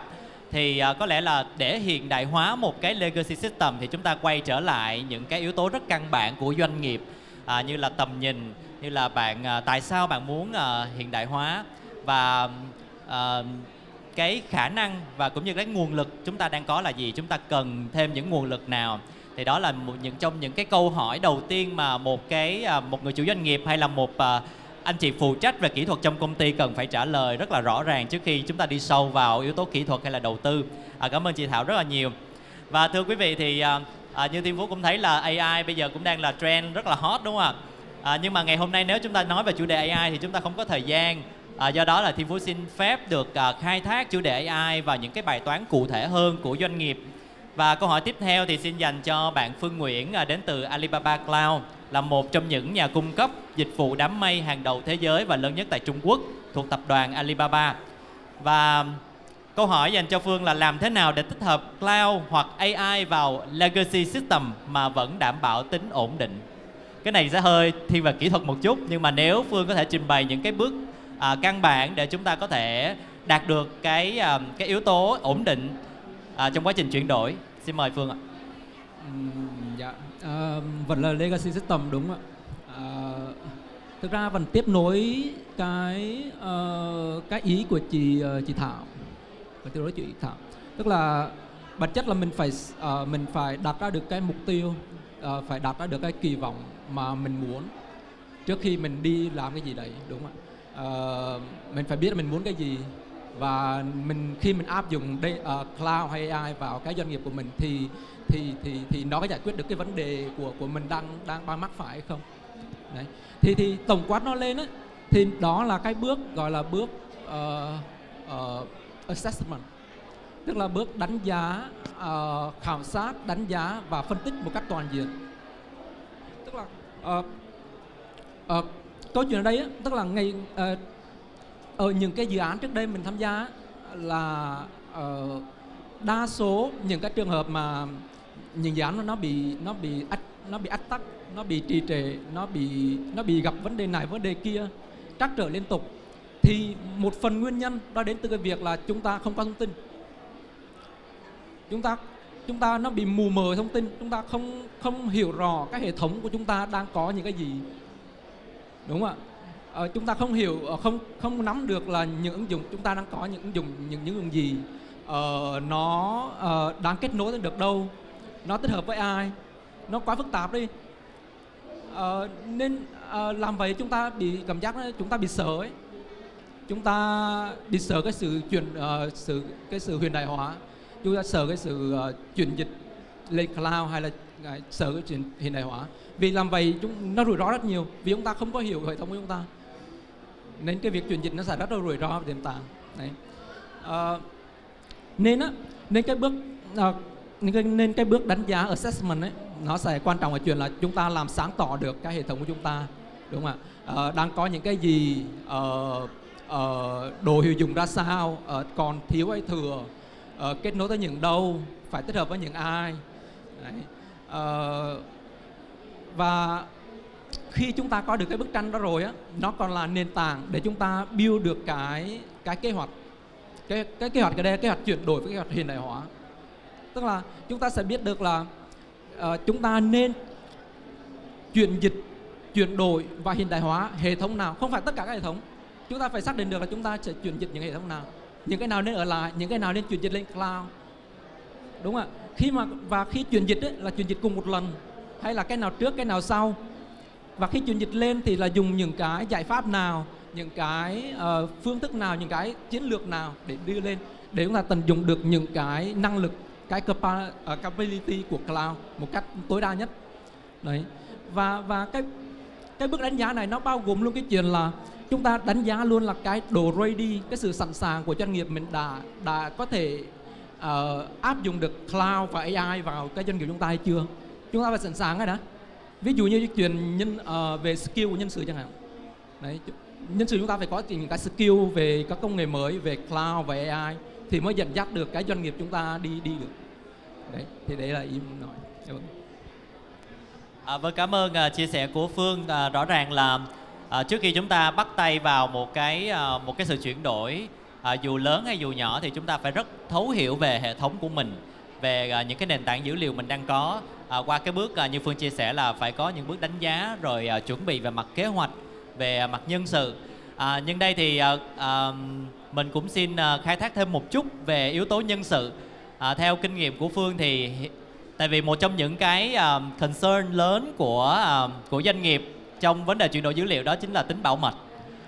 Làm thế nào, và trong đó có những cái bí mật kinh doanh, làm thế nào để trong việc chuyển đổi đó mình sẽ ưu tiên sử dụng nhân sự in-house, hay là mình sẽ outsource, hay là có sự kết hợp, thì mình có một cái giải pháp gì đó để vừa đảm bảo rằng là về mặt tiến độ có thể đảm bảo được trong vấn đề chuyển đổi, nhưng mà về câu chuyện bảo mật thì doanh nghiệp cảm thấy yên tâm. Thực ra mình thấy là tất nhiên mình phải kết hợp rồi. phải kết hợp cả vì đây là công nghệ mới mà, tất nhiên là có thể đội ngũ ở trong in-house không có thể, đôi lúc không thể đáp ứng được hết, tất nhiên phải tuyển dụng mới, nhưng mà tuyển dụng phải đi kèm với đào tạo nữa. Đấy. Mình phải đào tạo được một nhóm hoặc là một vì những người cũ á, những người hiện tại á, là người ta là người nắm rõ hệ thống nhất, nên chúng ta mà đào tạo được những người đó mà có những công nghệ mới nữa thì mới là tốt nhất, chứ còn đem người mới về á, từ nơi khác chưa chắc là về đã hiểu rõ hệ thống của chúng ta. Đấy, rồi chúng ta lại bị dính cái chuyện là bị tù mù như lúc này nói. Đấy, cái hệ thống rất là tù mù. Rồi thì cái ý thứ hai đó là về nhân sự, cái ý thứ hai về liên quan tới bảo mật, đúng không ạ? Thiệt ra bảo mật thì luôn là quan trọng ở trong tất cả các trường hợp, cho dù là legacy hay là không legacy, có modernize hay là không, thì chúng ta phải luôn phải bảo mật, và bảo mật ở trên nhiều cái mức độ khác nhau. Ở mức data chúng ta có phải ví dụ mã hóa chẳng hạn, chúng ta phải bảo vệ cái dữ liệu chúng ta bằng cách có thể là mã hóa chẳng hạn. Ở mức network chúng ta có thể phải kiểm soát được cái việc là ra vào hệ thống, những ai được vào, những ai được ra, những cái service nào được gọi vào, những cái service nào được gọi ra chẳng hạn. Ở mức ứng dụng chúng ta phải control được là chúng ta phải chống được các cái cuộc tấn công, ví dụ DDoS chẳng hạn, đúng không ạ? Và cuối cùng là cái mức gọi là mức định danh, identity và management. Chúng ta phải control được cái chuyện là ai được làm cái gì ở trong hệ thống chúng ta. Đấy. Và túm lại ý ở đây muốn nói là bảo mật nó không chỉ là nó phải là ở trên nhiều cái lớp, cái layer, chứ không chỉ làm ở một cái layer thì nó sẽ không work, phải kết hợp với nhiều thứ. Đấy. Vâng, cảm ơn chia sẻ của Phương. Như vậy là chúng ta cũng đã có một cái hình dung cụ thể về những cái bước để có thể bắt đầu hiện đại hóa cái legacy system. Và câu hỏi tiếp theo xin dành cho Mai Anh là chúng ta đã nói về tính ổn định, chúng ta đã nói về tính bảo mật, và còn một cái yếu tố rất quan trọng nữa là tính toàn vẹn của dữ liệu trong quá trình chuyển đổi. Làm thế nào để chúng ta có thể đảm bảo được tính toàn vẹn, hay là chúng ta phải chấp nhận cái việc là mất mát một bộ phận dữ liệu nào đó, có thể là nó không phù hợp với công nghệ mới hay là nó đã quá cũ, và nếu chúng ta phải chọn lọc cái nhóm dữ liệu để chuyển đổi, để hiện đại hóa thì sẽ dựa trên những tiêu chí nào? Xin mời Mai Anh ạ. Dạ, cái câu hỏi rất là hay ha, tại vì cái chủ đề về cái tính toàn vẹn hoặc là chất lượng của dữ liệu là một cái chủ đề mà nó rất là hot. Nếu như có team data nào làm trong một tổ chức á, thì sẽ rất là hay nghe mọi người than phiền về chất lượng dữ liệu nhất. Và cho dù một tổ chức á, mà cái hệ thống dữ liệu và cái chất lượng của dữ liệu của họ tốt đến đâu đi chăng nữa, kể cả là trong cái ngành banking, ngành ngân hàng, thì mọi người vẫn rất hay than phiền về chất lượng dữ liệu. Để rồi mọi người nhận ra là thế nào là chất lượng dữ liệu hay thế nào là tính toàn vẹn của dữ liệu, thì đó là lúc mà mọi người mới vỡ lẽ ra là chúng ta có những định nghĩa rất khác nhau về chất lượng dữ liệu. Đôi khi đối với business á, là data đến trễ một ngày là coi như data không có chất lượng rồi. Còn đối với người làm kỹ thuật á, thì miễn là data mình nhận như thế nào, mình đưa lên cái nguồn sử dụng, đưa lên dashboard như thế đó thì đó là chất lượng. Nên thường xuyên chúng ta không có cùng cái định nghĩa với nhau. Vì vậy nếu như Mai Anh phải đưa dữ liệu từ một cái hệ thống legacy lên trên một cái hệ thống mới, thì đầu tiên là chúng ta cần phải định nghĩa về tính toàn vẹn và chất lượng của dữ liệu. Và cái cách định nghĩa này nó không thể nào đến từ team kỹ thuật hay là team data, mà nó là một cái cuộc thảo luận mà chúng ta cần phải nói chuyện với business và chúng ta có cùng một cái định nghĩa với nhau. Thông thường thì chất lượng dữ liệu sẽ được đo lường bằng một số cái chỉ số, ví dụ như là mức độ toàn vẹn, mức độ missing value, mức độ mà những cái value nó đi khác với cái chuẩn mực của mình, hoặc là mình có một cái nguồn thứ hai để đối chứng thì mình có thể so sánh được cái data accuracy. Thì đầu tiên là mình có những cái metrics, và sau khi có những cái đo lường đó rồi á, thì mình về sau này có thể tạo ra một cái dashboard để mà mình monitor được tất cả những cái metrics đó trên tất cả những cái đầu data domain trong quá trình chuyển dịch của mình.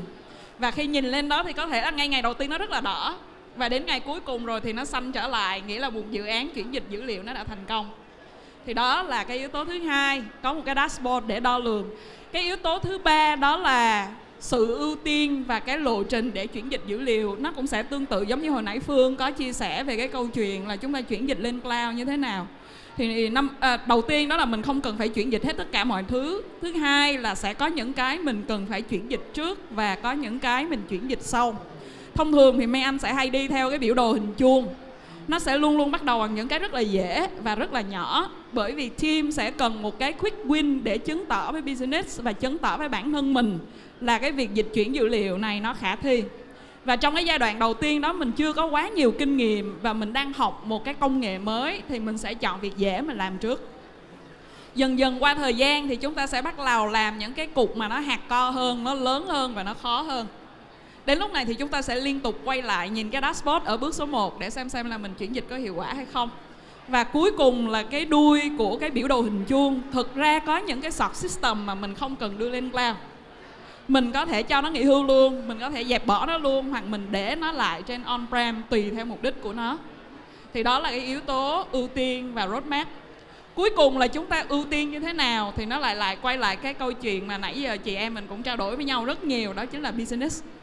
Business muốn dùng cái dữ liệu đó cho mục đích gì? Và thông qua cái cách chúng ta dùng dữ liệu, chúng ta sẽ biết được là cái dữ liệu này nó cần real time không hay nó không cần real time. Cái dữ liệu này nó cần phải xử lý như thế nào, cái tính đâu là mức độ chấp nhận được cho cái dữ liệu này. Và thông qua việc hiểu business sử dụng dữ liệu ra sao, chúng ta sẽ có cái cách ưu tiên trong quá trình chuyển đổi dữ liệu của mình. Cảm ơn Mai Anh rất là nhiều. Có lẽ là khi mà chúng ta chuyển đổi dữ liệu thì cái tiếng nói chung rất là quan trọng, đúng không ạ? Để các anh chị em làm kỹ thuật với lại ban giám đốc, những người CEO sẽ là những người ra quyết định cuối cùng, có thể tìm được tiếng nói chung và có một cái mục đích rõ ràng cho quá trình chuyển đổi đó, và đặc biệt là một lộ trình sẽ ưu tiên cái nào, và chúng ta sẽ có một cái kế hoạch rõ ràng để trong quá trình chuyển đổi chúng ta cũng có thể learn được trong quá trình đó những cái bài học rút ra, và việc tận dụng dữ liệu cuối cùng cũng sẽ phục vụ cho mục đích kinh doanh, mục đích tăng trưởng của doanh nghiệp. Cảm ơn Mai Anh. Và xin phép được tiếp tục trò chuyện với chị Phương trong quá trình mình ứng dụng AI vào doanh nghiệp. Là với công việc của chị tại Endava thì chị làm việc với rất nhiều nhân tài, talent, thì làm sao mình có thể tận dụng được AI trong xử lý các đầu mục công việc nhưng vẫn lấy con người làm trọng tâm? Dạ, xin mời chị ạ. Cảm ơn Phú. Thì đối với Phương á, không biết là mọi người ở đây có đồng ý với Phương hay không ha.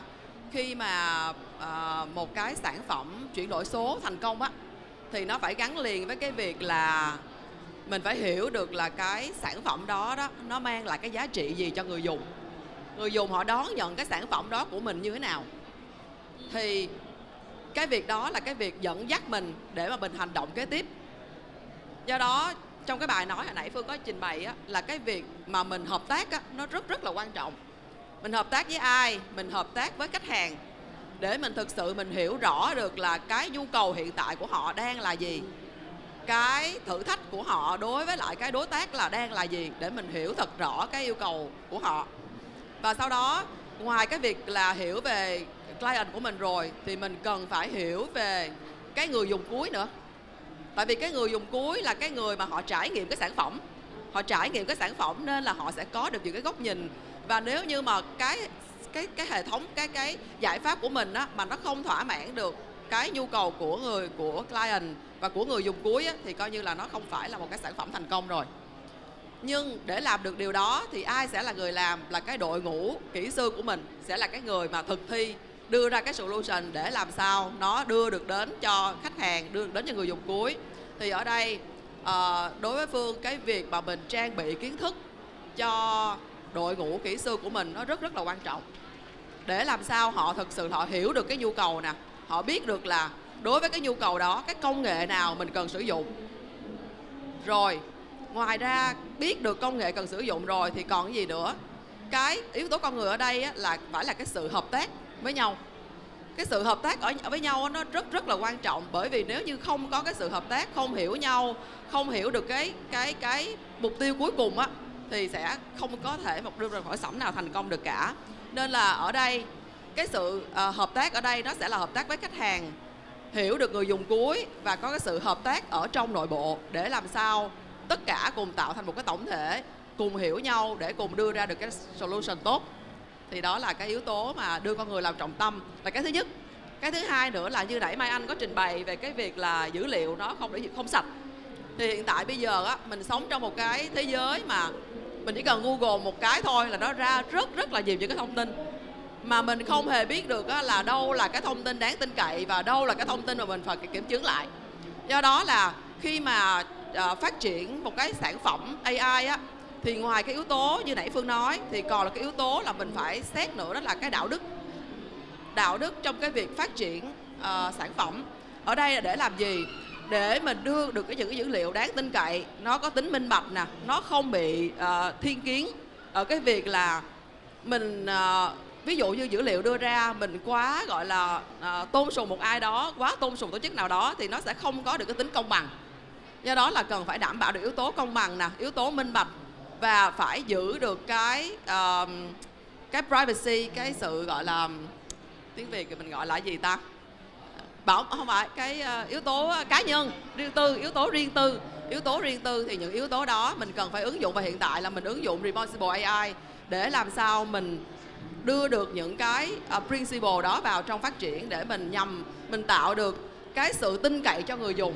Tại vì khi mình tạo được sự tin cậy cho người dùng rồi thì cái sản phẩm của mình đó sẽ giúp cho khách hàng của mình tạo được niềm tin với khách hàng, thì nó sẽ là một cái niềm tin bền vững và họ sẽ sử dụng cái sản phẩm của mình lâu dài. Thì đó là ý kiến của Phương. Dạ vâng, cảm ơn chị Phương, và Thiên Phú cũng bắt được những cái từ khóa rất là quan trọng. Cho dù chúng ta thấy là công nghệ AI, trí tuệ nhân tạo đang rất là phát triển và có nhiều tác động tới trong quá trình chúng ta làm việc phối hợp với nhau, nhưng rõ ràng là công nghệ AI cũng tạo ra từ con người, đúng không ạ? Và vì thế về con người làm việc trong công ty hay là trong một cái dự án nào đó thì chúng ta cần có sự hợp tác, cũng như là đặt những cái yếu tố về đạo đức. Có lẽ là đạo đức trong AI cũng là một chủ đề đang được bàn luận rất là nhiều. Nhưng cuối cùng là mục đích là để chúng ta có thể giúp cho khách hàng của mình tạo được lợi thế cạnh tranh, thúc đẩy được tăng trưởng, cũng như là có những cái trải nghiệm tốt về mặt công nghệ. Cảm ơn chị Phương. Không biết là về phía chị Thảo từ ThoughtWorks thì chị có những kinh nghiệm gì để có thể có một cái sự kết hợp hài hòa giữa yếu tố công nghệ AI và đội ngũ làm việc? Xin mời chị ạ. So this is a very topical answer because I can give something that we've been trying very hard at ThoughtWorks to do. So just for those who don't know ThoughtWorks, we are an IT consultancy, and that means that we really go out and strategize and execute and deliver software for our client. And so that means that it is important for us to make the software lifecycle much more effective. How can you cut down that time in your software development lifecycle so that we can accelerate innovation and we can save our client time and money as well? So one of the things that we've been experimenting at ThoughtWorks is how can we use AI to make our software development much more effective. And so you've probably seen a lot of tools out there like Copilot, Claude, that helps developers write code better and generate more code.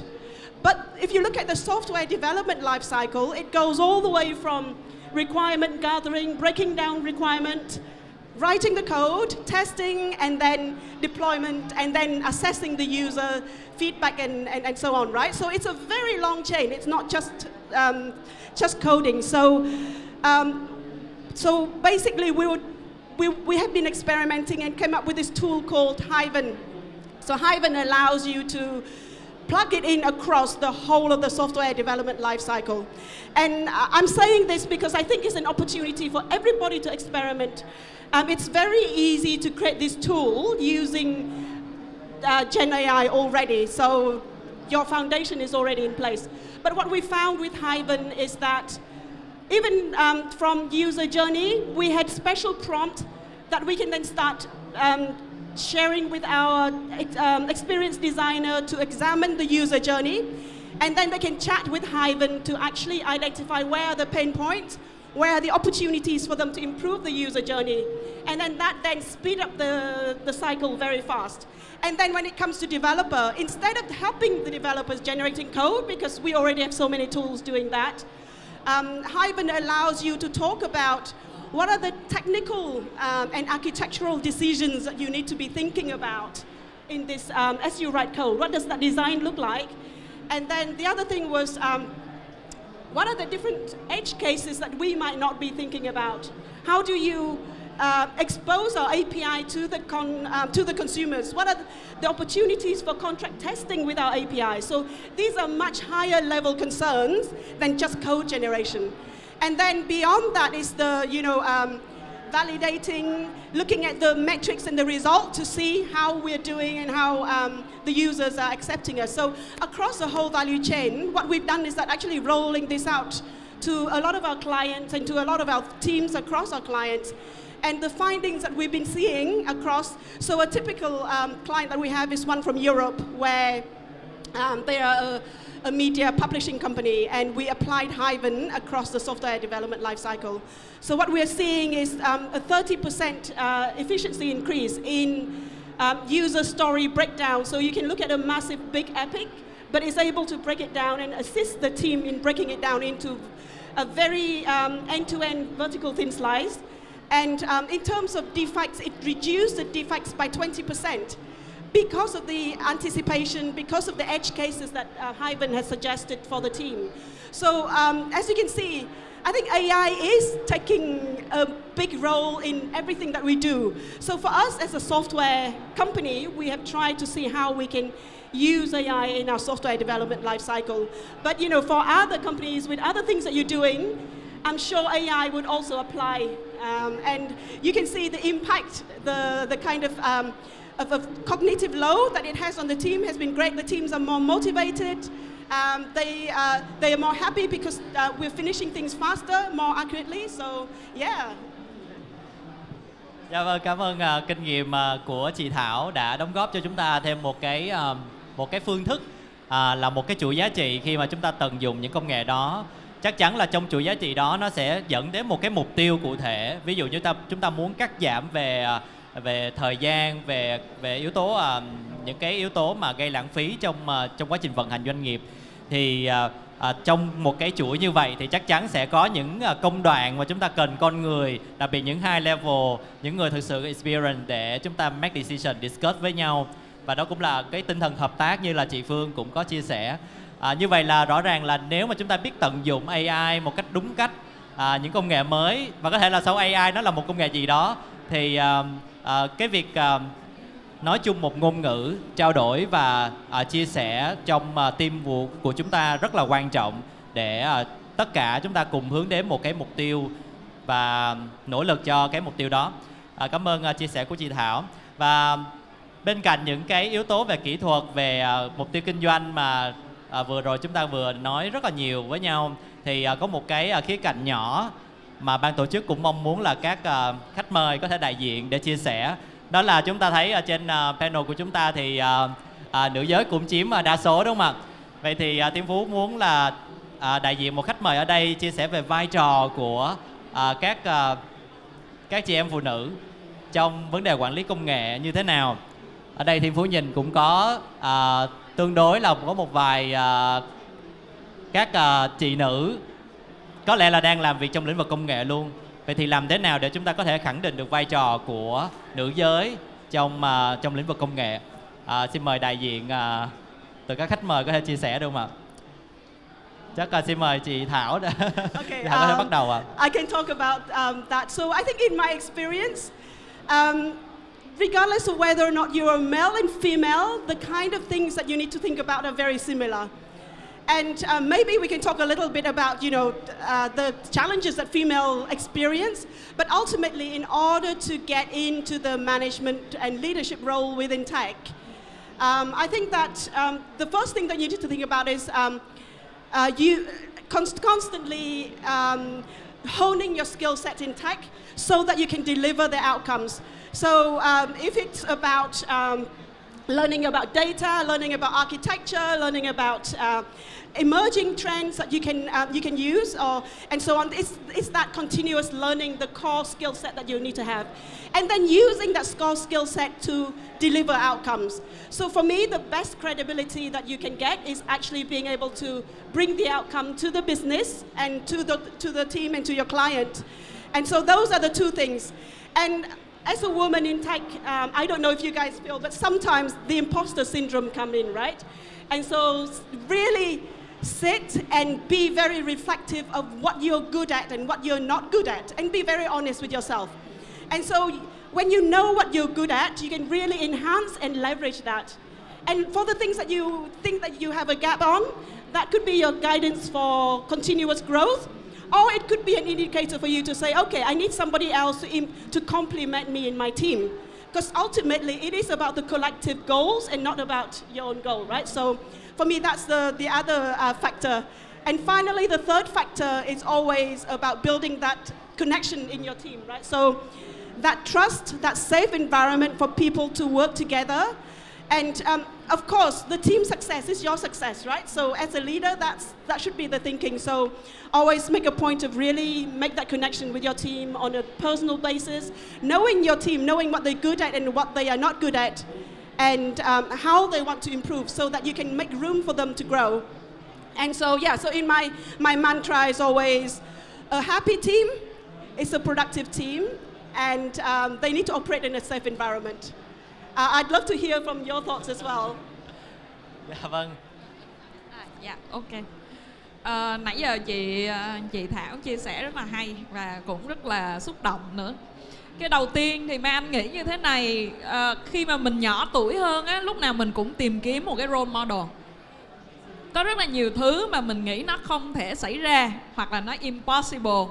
Cho tới một ngày mình có một cái ví dụ, mình có một cái role model, mình nhìn vào đó và mình nhận ra là việc này mình làm được. Có những cái bây giờ mình không làm được nhưng sau này mình sẽ làm được. Và em nghĩ nó tương tự giống như cái câu chuyện hồi nãy chị Phương cũng có chia sẻ. Đó là khi mà AI học những cái dữ liệu ở trên Internet á, nó bị một cái bias. Đó là kỹ sư thì luôn luôn là đàn ông. Nếu như mình search cái chữ là IT Engineer thì nó sẽ luôn luôn hiện ra là hình ảnh của một người đàn ông. Có lẽ là bây giờ AI nó đã được sửa rồi và nó đã công bằng hơn rồi. Nhưng nếu như mà có một cái tấm hình nào đó về AI, về tech, về data và có cái tấm hình của cái panel ngày hôm nay thì nó sẽ là một cái ví dụ về việc là chúng ta càng ngày càng có nhiều người phụ nữ hơn trong cái lĩnh vực về tech.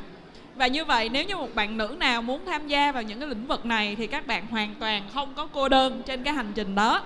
Và hy vọng là ví dụ như thế hệ đi trước, cái imposter syndrome em rất là đồng cảm. Và hy vọng là với những cái thế hệ đi sau thì các bạn không còn cảm thấy mình lạc lòi là một cái người nữ giới trong một cái team về tech nữa. Và cái điều cuối cùng mà Mai Anh muốn nói đó là nãy giờ mình cũng đã nói rất nhiều về chuyện là cái câu chuyện nó không phải là về tech. Cái câu chuyện về việc đồng cảm, thấu cảm và hiểu là cái giải pháp về công nghệ này nó giúp ích cho mọi người như thế nào. Và mình giải thích nó và mình truyền tải cái sản phẩm đó về mặt công nghệ. Nó là một cái gì đó rất là nhân văn chứ nó không hề khô khan. Và riêng trong cái sự nhân văn đó thì mình nghĩ là sẽ cần thêm rất là nhiều bạn nữ vào để làm cho cái ngành mà bị một cái tiếng là khô khan này càng lúc nó sẽ càng tươi đẹp hơn, nhân văn hơn và mềm mại hơn với cái cộng đồng, tất cả những ai quan tâm tới công nghệ và AI. Mình xin hết. Cảm ơn chia sẻ của Mai Anh. Xin mời chị Phương. Chia sẻ của hai chị hay quá làm mình cảm thấy hơi áp lực. Nhưng mà đối với Phương thì cái tip của Phương là như vậy. Tức là mình không dám nói là mình thành công ha, nhưng mà đối với Phương là bất cứ việc gì Phương làm Phương cũng rất là tự tin. Khi mình đã nhận một cái việc gì rồi đó là mình sẽ cảm thấy là khi mình nhận rồi là mình tự tin là mình sẽ làm. Và cho dù mình không biết cách làm thì mình cũng cố gắng mình sắp xếp làm sao để mình làm cho được và ra được kết quả tốt nhất. Thì nó giống như cái việc là mình sẽ tạo được cái giá trị và cái thương hiệu cho bản thân mình. Mình tạo được cái niềm tin từ người khác là ok, khi mà làm việc với mình thì họ sẽ cảm thấy là tin tưởng và lần sau họ sẽ tiếp tục hợp tác với mình tiếp. Thì cái điều mà Phương làm là Phương sẽ thể hiện sự tự tin và làm thật tốt công việc của mình để mình xây dựng cái niềm tin với lại những người cộng sự với mình. Cái điều thứ hai nữa là Phương nghĩ là cái sự một mình không bao giờ là mình hoàn thành được công việc mà nó tốt cả. Luôn luôn sẽ có những người cộng sự với mình. cộng sự của mình, Phương rất là biết ơn những người cộng sự, những người kề vai sát cánh với mình. Họ cùng với mình để tạo ra những cái sự thành công cho tổ chức, cho team, cho tổ chức và cho cả một cái công ty của mình. Thì cần những người cộng sự để họ chung tay, họ gánh vác với mình. Và để mà họ chung tay gánh vác với mình á, thì mình phải hiểu rõ được là cái mục tiêu mình cần đi đến là cái gì. Rồi mình vạch ra được những cái action plan cụ thể để mình cùng với cộng sự của mình đi đến cái đích cuối cùng, là cái điều mà Phương nghĩ là nó sẽ góp phần tạo nên được cái sự thành công. Và một cái yếu tố quan trọng nhất nữa đó là mình phải luôn luôn keep in mind là mình phải học hoài và phải continuous learning. Để làm chi? Để mà mình adapt được với lại những cái thứ mà bây giờ cái xã hội của mình công nghệ nó đã thay đổi rất nhiều. Mọi thứ đã thay đổi rất là nhiều, và nếu như mình cứ dậm chân tại chỗ á, thì mình không thể nào đủ kiến thức và kỹ năng để mình dẫn dắt đội ngũ của mình để mà cùng phát triển với mình được. Nên Phương nghĩ ngoài cái yếu tố là tự tin nè, xây dựng niềm tin, mình phải lập ra được cái kế hoạch, cái chiến lược thật là tốt để mình biết mình đi tới đâu. Mình có kiến thức tốt để mình cùng với đội ngũ của mình dẫn dắt để mà tìm đến được cái sự thành công. Dạ, cảm ơn chị Phương. Có lẽ qua chia sẻ của khách mời nữ của chúng ta thì chúng ta thấy luôn có những cái luật chơi rất công bằng cho cả nữ giới và nam giới. Và dù trong bất kỳ một cái lĩnh vực nào, Thiên Phú nghĩ là không chỉ riêng về công nghệ đâu, mà trong tất cả các những ngành khác thì luôn luôn đòi hỏi những cái sự nỗ lực của bản thân để chúng ta thực sự là đem đến những cái giá trị cho đồng nghiệp của chúng ta, cho khách hàng của chúng ta. Và thưa quý vị, là thời gian của chúng ta cũng còn một ít thôi, nên là trước khi rời khỏi diễn đàn ngày hôm nay thì Thiên Phú xin phép được quay trở lại với chủ đề mà ban tổ chức đưa ra là Tech, Data, AI, Innovation Driving Growth. Và còn một cái từ khóa mà vừa rồi chúng ta cũng chưa có dịp để bàn luận nhiều, đó là cái từ Innovation. Có lẽ là Tech, Data, AI nhưng có thêm cái yếu tố Innovation nữa. Vậy thì với những cái giây phút cuối của panel ngày hôm nay thì Thiên Phú xin phép được hỏi mỗi khách mời sẽ có thể chia sẻ cái góc nhìn của anh chị về innovation ở đây là gì, như là một cái thông điệp cuối dành cho tất cả quý khán giả tham dự panel ngày hôm nay. Xin mời bắt đầu từ bạn Phương. Đứng trên góc độ của một nhà cung cấp dịch vụ về điện toán đám mây thì mình nghĩ là cái sự innovation ở đây á, nó sẽ phải cần là một cái sự đổi mới đúng nghĩa, và nó có thể áp dụng được cho doanh nghiệp và áp dụng một cách có ý nghĩa ấy. Tức là không phải là chỉ theo FOMO thôi, không phải chỉ theo FOMO thôi, nó phải có ý nghĩa thực sự, nó phải có tác động thực sự tới cái doanh nghiệp chúng ta. Lấy ví dụ như ở Alibaba Cloud ấy, thì các công nghệ của Alibaba Cloud á, đã được minh chứng và nó là trục xương sống cho tất cả các cái công ty thành viên của trong tập đoàn Alibaba, gồm có Lazada, Taobao hay là đó, như mọi người hay nghe đấy.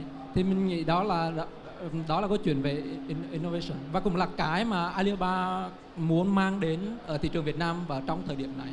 Đó là một cái nền tảng đổi mới, sáng tạo về cloud.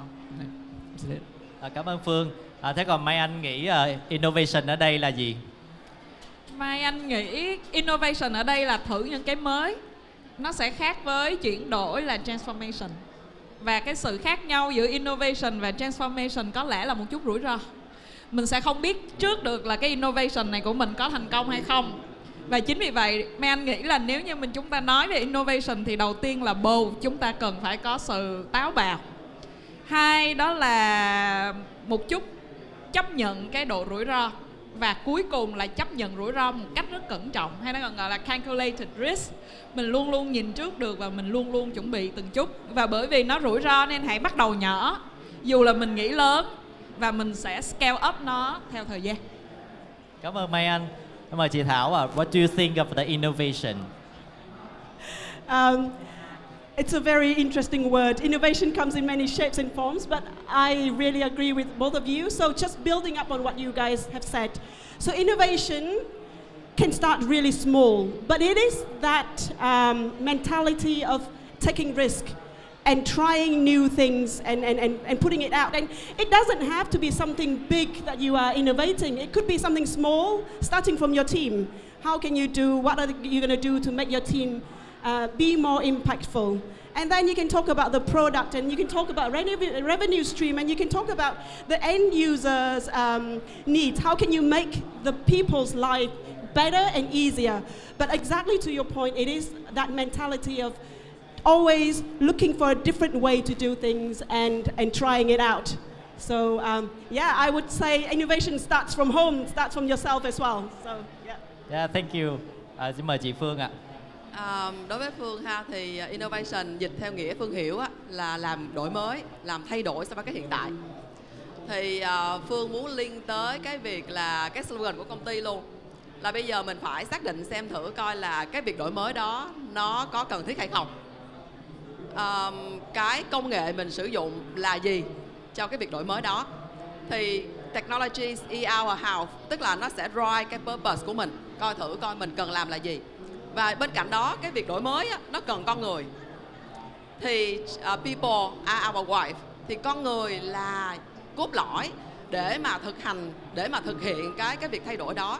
Thì tất cả hai yếu tố technology và con người phải cùng kết hợp cùng với nhau, không thể tách rời, để cùng drive cái innovation đó. Trong cái trường hợp mình cảm thấy ok, innovation là cần thiết. Dạ vâng, cảm ơn tất cả các khách mời của chúng ta đã đưa ra những cái chia sẻ góc nhìn về innovation rất là thú vị. Và chắc hẳn rằng innovation nó cần là một cái NDA trong các doanh nghiệp trong cái công cuộc chuyển đổi ngày nay, khi mà rất nhiều yếu tố về công nghệ, về dữ liệu hay là về AI đang tác động rất là sâu sắc đến hoạt động kinh doanh của chúng ta. Và innovation cũng xuất phát từ chính mỗi người. Chúng ta tự innovate chính mình, cũng như là luôn luôn sẽ mở lòng với những cái bước tiến mới về công nghệ cũng như là sự chuyển dịch của thế giới. Và ngày hôm nay có lẽ là chúng ta đã dành tương đối thời gian khoảng hơn 45 phút một chút để chia sẻ bàn luận với nhau.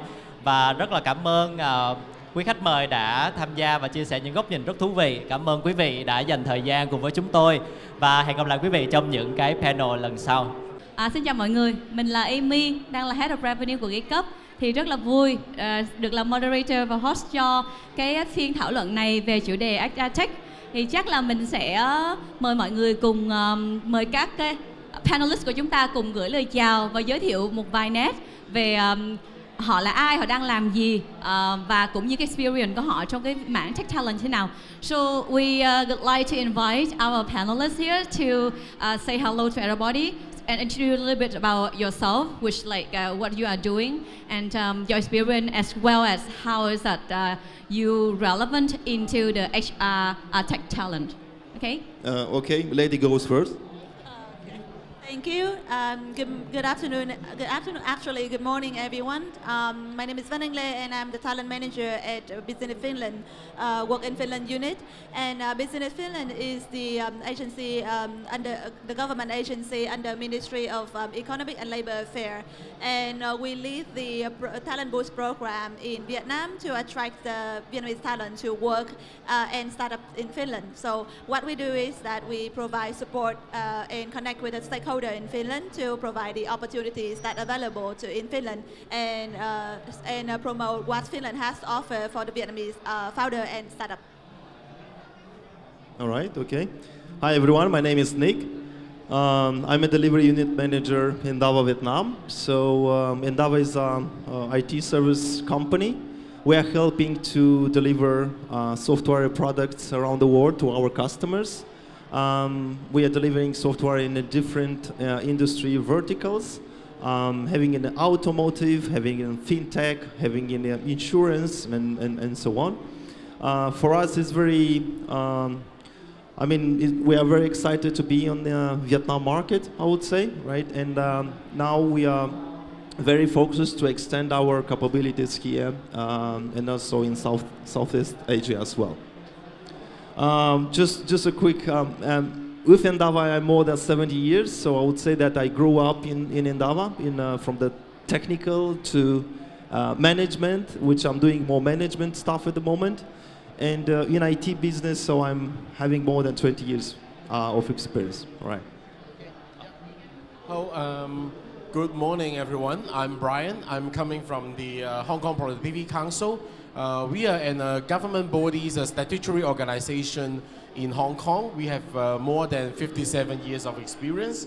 And what we do is we are helping the small and medium enterprise to do the technological advancement.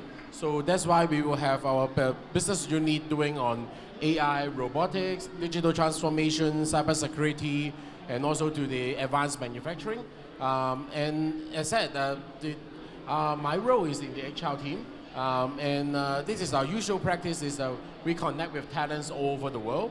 Like previously, we go to UK, we go to Singapore, we go to Malaysia.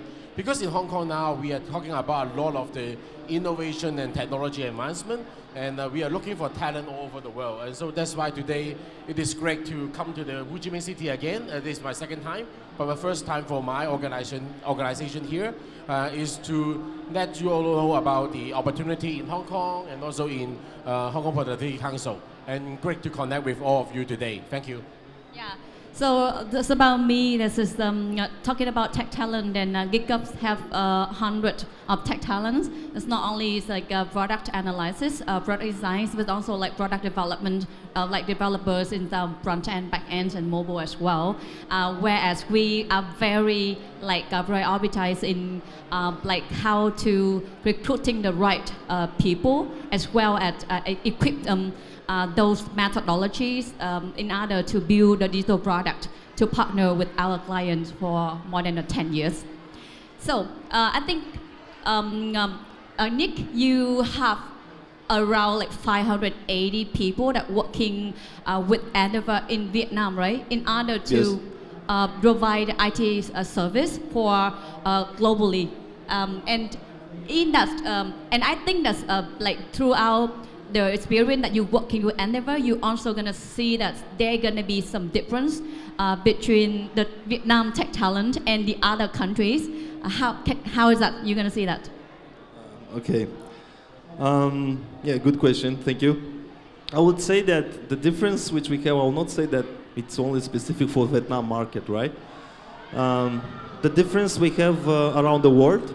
And because we are a global company, we have experience with how we build the teams in Latin America, for example, or how we build teams in Europe, right? And now we're in South Asia. Of course, the main differentiator will be in a, let's say, in a culture mindset. But according to our experience, we are coming with our approach, with our values. This is why I mentioned about our values, company values, being adaptable, being thoughtful, trusted, smart. And according to these values, we would like to have people oriented in a company culture, right? And it's not about that, yeah, we are paying attention to the Vietnamese or to the guys from, I don't know, Macedonia or from Moldova or Romania, for example. No, I mean, we are not making difference actually, right? And it's good to understand that, okay, if part of the saying about the core purpose which we have in a company, like enabling people to be the best in what they can be, right? And because in Endeavor's IT company, we know that the engineering skill set or mindset is very important, right? And according to this, we need to make sure that we're enabling the right skills in the right project, and also we have the right value, right? So is that like the skill set is also the most important thing when you take a look to assess the tech talent to work for Endeavor, or any other thing else? Well, yeah, good question. Actually, I would say a little bit different. We know that the technical skills is crucial, right? Because, yeah, we are doing IT, right? It's about a lot of technical stuff. But in the same time, it's very important to assess the right soft skills, especially when we are talking about the high seniority, right? People, especially in IT, so they are more comfortable, yeah, to talk about the tech things, right? Rather to take this in upfront of the client or on the stakeholders or different customers, right? Yeah. And I would say that for the high seniority, we're expecting to have both levels. It's not only the technical depth, but also the soft skills depth as well, right? And even if you would say that, okay, official IT or the official language in IT is English, right? Yeah, and it's not about that how I am learning English, right? But also to make sure that you have the right techniques, and also you are open, and also you are making the right differentiator, and you're understanding your audience, right? When you are speaking with the customers, which they are non-technical, you need to speak and also translate more in a business way, and so on.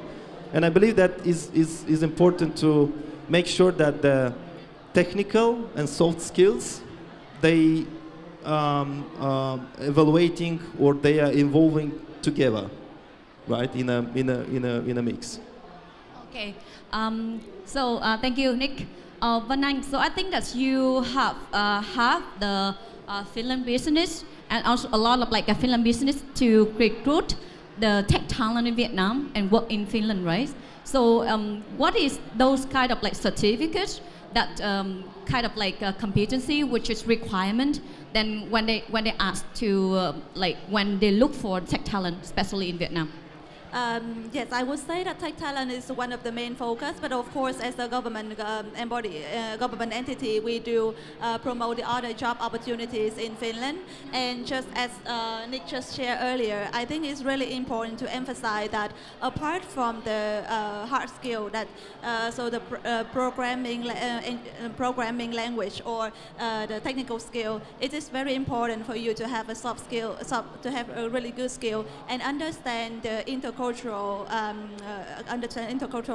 working environment, and usually for Finnish company, I believe that in Finland we value more the talent. So the company, they will definitely will have a test to check that to examine the talent ability.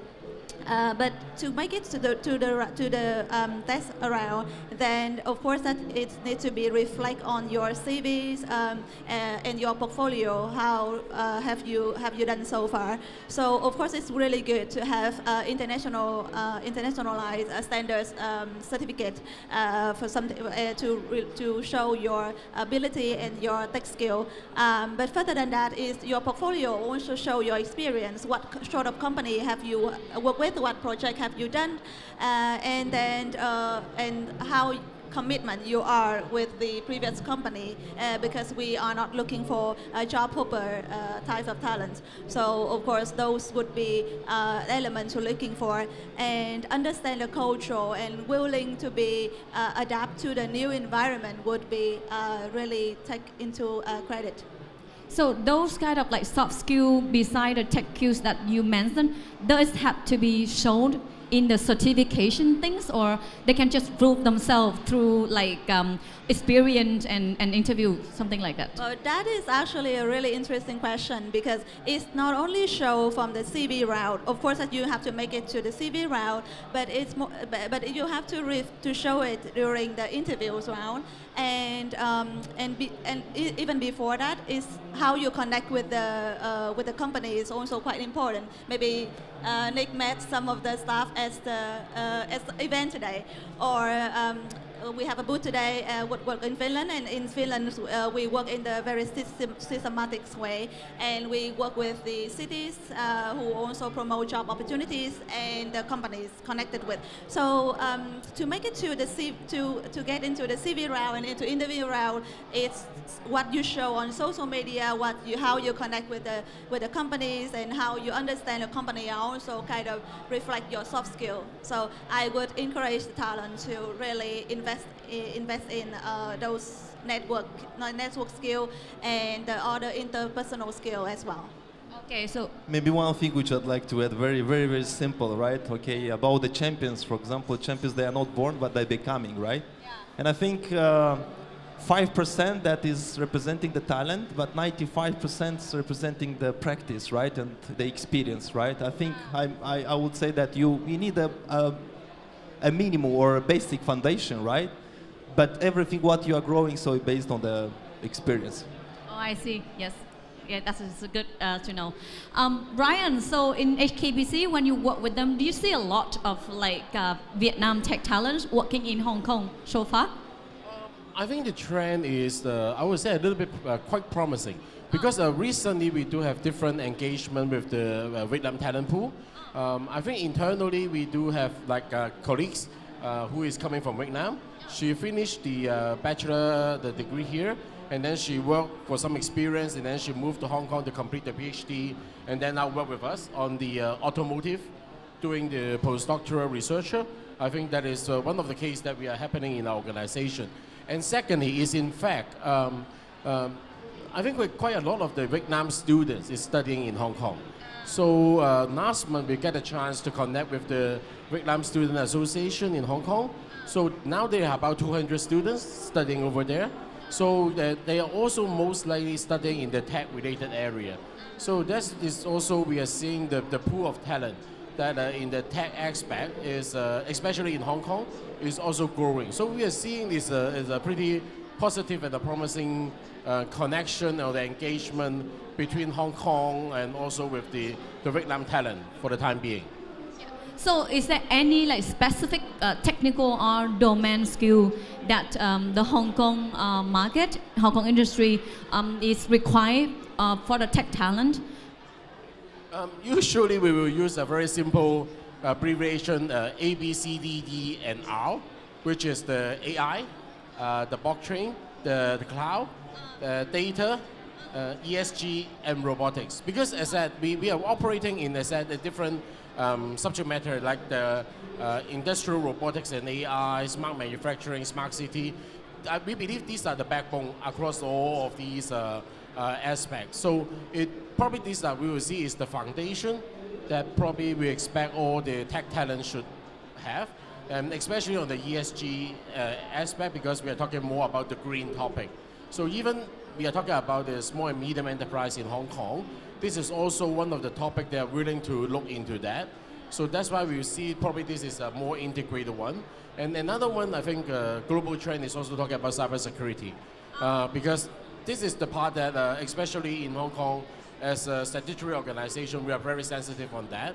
So we are also seeing the growing needs in terms of cybersecurity, not only talking about just IT system, but also about the all end-to-end work process, all different aspects. So from that tech aspect, we see that is definitely some of the future skills that we believe the tech talent should have.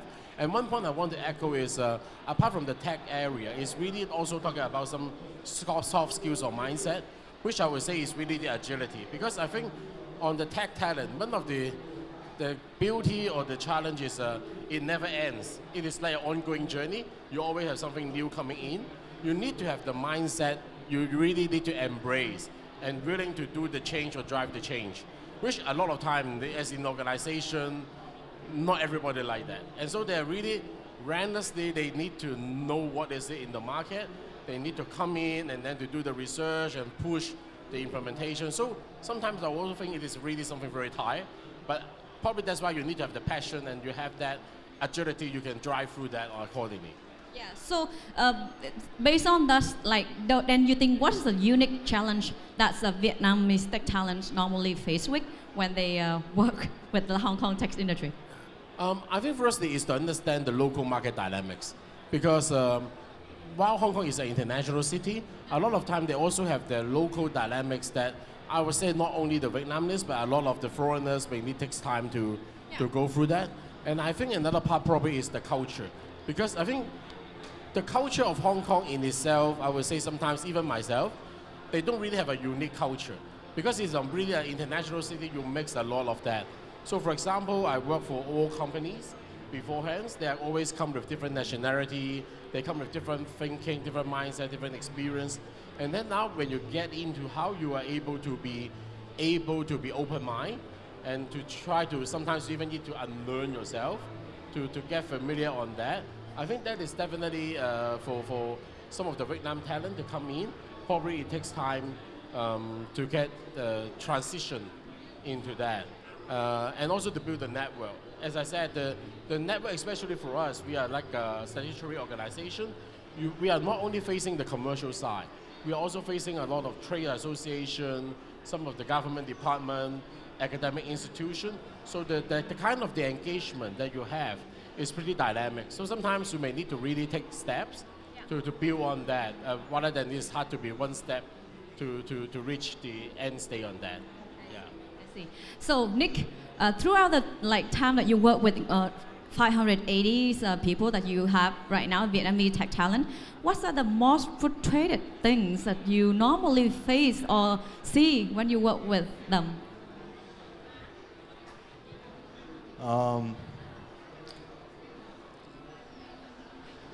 Yeah, I will not say that. Okay, I will start with the things which will be on the basic, right? Because it's very simple to say where is the gap, right? I mean, it's simple to say, okay, is a technical gap, a communication gap, soft skills, and so on, right? Yeah. But in the same time, I will say that, okay, how we address this gap and what we're doing to solve it, right? Okay. So I think being adaptable, right, in a different situations, right? It's a more important skill, like, to develop, right? And we see that, for example, the younger generation, they are coming with a better soft skills, with a better communication, right? And in the same time, we see that, okay, the more senior generation, they have a good technical depth, but okay, the soft skills, they are not on the right level, for example, right? This is why it's important to have in a mix and also to reach the right level, right? And I think for us, we need to work and also to assure that we are helping and we are supporting all of them, and also to make sure that if we are offering the right challenge or the high challenge, in the same time, we need to make sure that we are offering the right support. It's not like, pushing you in the river or in the ocean and, try to swim. It's not about this, right? And, I think the right culture which we have in a company is to make sure that we are supporting people and also enabling, their potential, and also to assure that they have a healthy career path. Yeah. Right. Okay, that's great. So I think that adaptability and integration with the cross cultures is quite important, and it's not from one side. It has to be two sides support each other. So absolutely right from the business side, let's say for those business like Finland business, how do they have any kind of policies or any kinds of those support or strategy in order to have the Vietnamese tech talent easily to integrating into their teams? As I have to say that I believe Finland is one of the best systems to support the Vietnamese talent in integrate in the society and also in approaching with the opportunities. For example, it's very rare for the Vietnamese to see that there's a government entities and also the cities really come to the country to support and to provide the job opportunities or the startup opportunities that are available in Finland. And moreover, for the talent, when they apply for the job and then they decided to move to Finland, then at the city we'll have soft landing programs to support a newcomer to adjust to the new environment and to understand the different cultures and many other details. Usually within the companies, they will also have some kind of program to support the relocations for the talent to work abroad. So those are the very good things that are available in Finland to support for the talent. But further than that, I think it's for the talent themselves, it is very important that I also observed from the previous session was mentioned that it's important to have the skill to really show your ability to the authorities or to your leaders. Because if you have the talent and you work really hard and you're really good at your job, but you don't know how to show it, it is also not a really good thing. And So I would encourage the talent to have those kind of skill and understand the culture that you are coming to, of the country that you're coming to work. For example, there's a gap here in Vietnam for Finland, that in Finland there's a very high, the society is really a low hierarchy. So it's important that you have autonomy, you have understand the value of equality and solution driven, and those are skills that I believe that that Vietnamese already had, and it's important for the Vietnamese to emphasize what they had, what they bring to the table. For example, I would have a question for the other speaker today. Do you know how many startup company was founded within 1 year in Vietnam? This year, how many startup company was founded in Vietnam? Just a rough number. Like, can you guess? A couple thousands, I guess. Couple thousand? How about you? 5,000? You would surprise that the actual number is 138,000 company was found within the we've first... been very close, couple thousand. 5,000.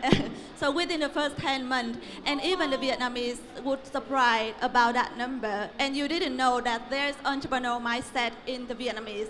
But for my job, it's because I have been connecting Vietnam and Finland on the way around in the talent connections, and that is what we have been doing. And there is something that we, even Vietnamese, are not aware of. And so that is something entrepreneurial mindset. And also, there's a reputation of the Vietnamese in Finland. When you met any company, well, the first word they would mention is hardworking. So resilience is the key thing for Vietnamese, and I have heard that not only from the Finnish company, but also from other company in other countries as well, in different conferences that I've been to. So aware of ourselves and emphasize the strength are something really important for the talent. Great.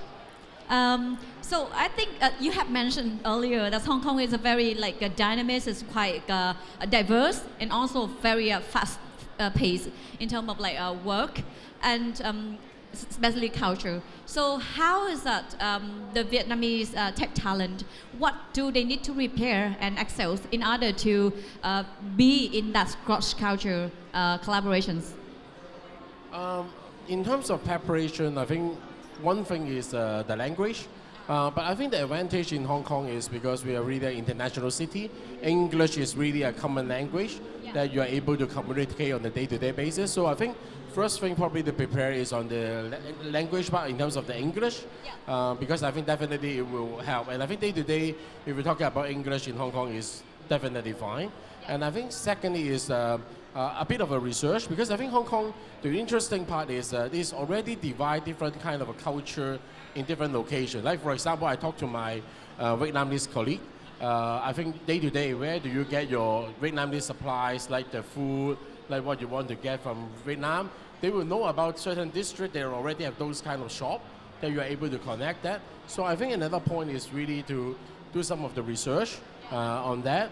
And I think another point probably to prepare is more about the mindset. Because as said, when you first go into the Hong Kong, sometimes you try to see whether there is a one unique way of doing things. But sometimes it may not have. Because when you're talking about people, even the Hong Kong people, they are growing up in Hong Kong, they're growing up in overseas, or they're growing up in mainland, then the way they present how to work together or their lifestyle is totally different. So I think that's why I think it's very important is the mindset, that is to really to hold up on the judgment or the conclusion, but take more time to observe and to listen. And I think that is really the most critical part, is really to listen more, to observe, to understand that. Even for me, sometimes it takes time. When you're working on a different group of people in a different organization, then they will come up with some kind of a culture elements that you need to get used on that. And in terms of the pace, again, I think this takes time to get familiar with that, because, but it also depends on the industry that you have. I also use classic examples in my previous exposure in the financial sector. We talk about 6 hours from interview to presenting offer to signing the contract and ask the candidate to resign. While as some company, if they are really more the global headquarters driven, they may take a longer timeline. Like in Europe, they have a lot of the union kind of topics that you need to take care that impact your overall operation. So I think and one of it is also really is about to hold on the judgment part and be open mind and to try to be sometimes more agile to fit into that diverse context on that. Thank you. So Nick, I think it's your situation a little bit opposite because you and your Endeavour team entering into Vietnam, which is work with the Vietnamese tech talent located here. That means as a foreigner, you're gonna be more proactively in terms of integrated yourselves into this environment, and I think you're gonna have some kind of initiative in order to fill the gap between the culture gap of global citizen, global staff with the Vietnamese staff. Any kind of good initiative so far that you've seen as work well? Okay. First of all, yeah, this is my, I'll be very honest, this is my first experience being expat, right? And also my first experience at all. And also being expat in an Asian country, so you have to be prepared, right? But in the same time, when you are here, right, and even if we are talking that I need to be the person who is influencing, right, or growing the influence, right, in the company. It's not coming only from me, right, but you need to be, or you need to have the right openness, right, in both sides. And I would say that what I found very typically, especially in a Vietnamese culture, it's how they are open, how they are friendly, and they are very nice. And I was surprised about this, okay, I'm a foreigner, but I'm coming here to do business, but people, they are very, very nice with me on the beginning. And that was a good start, actually, for me, and also that it was a good start also for my family as well, because I'm here with my family, right? And speaking about the gap, right? Because what I mentioned about the technical and also soft skills, right? It's making sure that the market here, doing a step back, right? Also understanding the market, how grow here, right? And also how many companies or Western companies we have on the market, and also building this type of experience, right, which we are expecting to have, working with our customers, right? It seems that, okay, the influence is coming not only from the Vietnamese, from the talent pool, but that influence or that direction needs to come from the companies, right? If you want to build something which is more specific, you need to do more, you need to invest more, right? And I think my opinion, just to generalize or to summarize this, it's very important to have that openness, right? And to make sure that you are doing the right things and your influence is it's in the right direction, which you are growing the right leaders, right, in a right culture. Yeah. Very nice. I think that's the reason why you. How many years you have been here in Vietnam?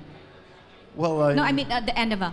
With Endeavour, I'm more than 70 years, but in Vietnam, I'm just recently. I came for I have 1 year and a half. So I see. That's how you grow very fast, that's kind of impressive number. Yeah, I can say that I adapt quite fast, right, on the environment, right. So, Văn Anh, in what ways you think that the Vietnam's adaptability could gonna be complement the Finland tech ecosystem? Well, I actually think that there are a lot of elements that the Vietnamese talent could actually contribute to the Finnish ecosystem because the differences between the two cultures. Yeah. So the Finland's ecosystem is really really tech savvy, and it is really cutting edge technology and really innovation approach. Yeah. And the country itself also, together with the ecosystem, has a very systematic approach. And while the other way around for Vietnamese talent, there is a flexibility, resilience, tech savvy as well, and eager to learn. That's what I observe. And to do so, then I believe that the Vietnamese talent, when they apply to work for a foreign company, or especially in this case, is to work in Finland, for example, then they can actually contribute their creativities, their tech skill, and the Vietnamese actually have ranking quite high in the world for technical skill. But in terms of soft skill, then the flexibility and also the attitude of willing to learn and solution-driven mindset is also contributes to the ecosystem that is already mature and well developed in Finland. So that is something that I believe that Vietnamese can contribute. Of course, that there are some of the area that we need to improve, for example, and it's considered as an obstacle, for example, language barrier. But I believe that language is something that you can take up in a couple of years. But there is some the cultural understanding and the work and understand the working environment and working culture is something that we can pick up at the beginning, and it make the talent to really feel easier at the beginning stage to adapt to a new environment in another country, and in this case Finland. And it's really important to really ask for your support, because from what I am aware, what all of the support services already offer, it has to offer and is available for free sometimes, most of the time. So then it is important for the talent to have the question for themselves and to seek for the support to really adapt to a new environment. And as I mentioned earlier, it's very important to emphasize your strength and of course improve your weakness. But I believe that it is really important to emphasize your strength within the workplace, but also in the society.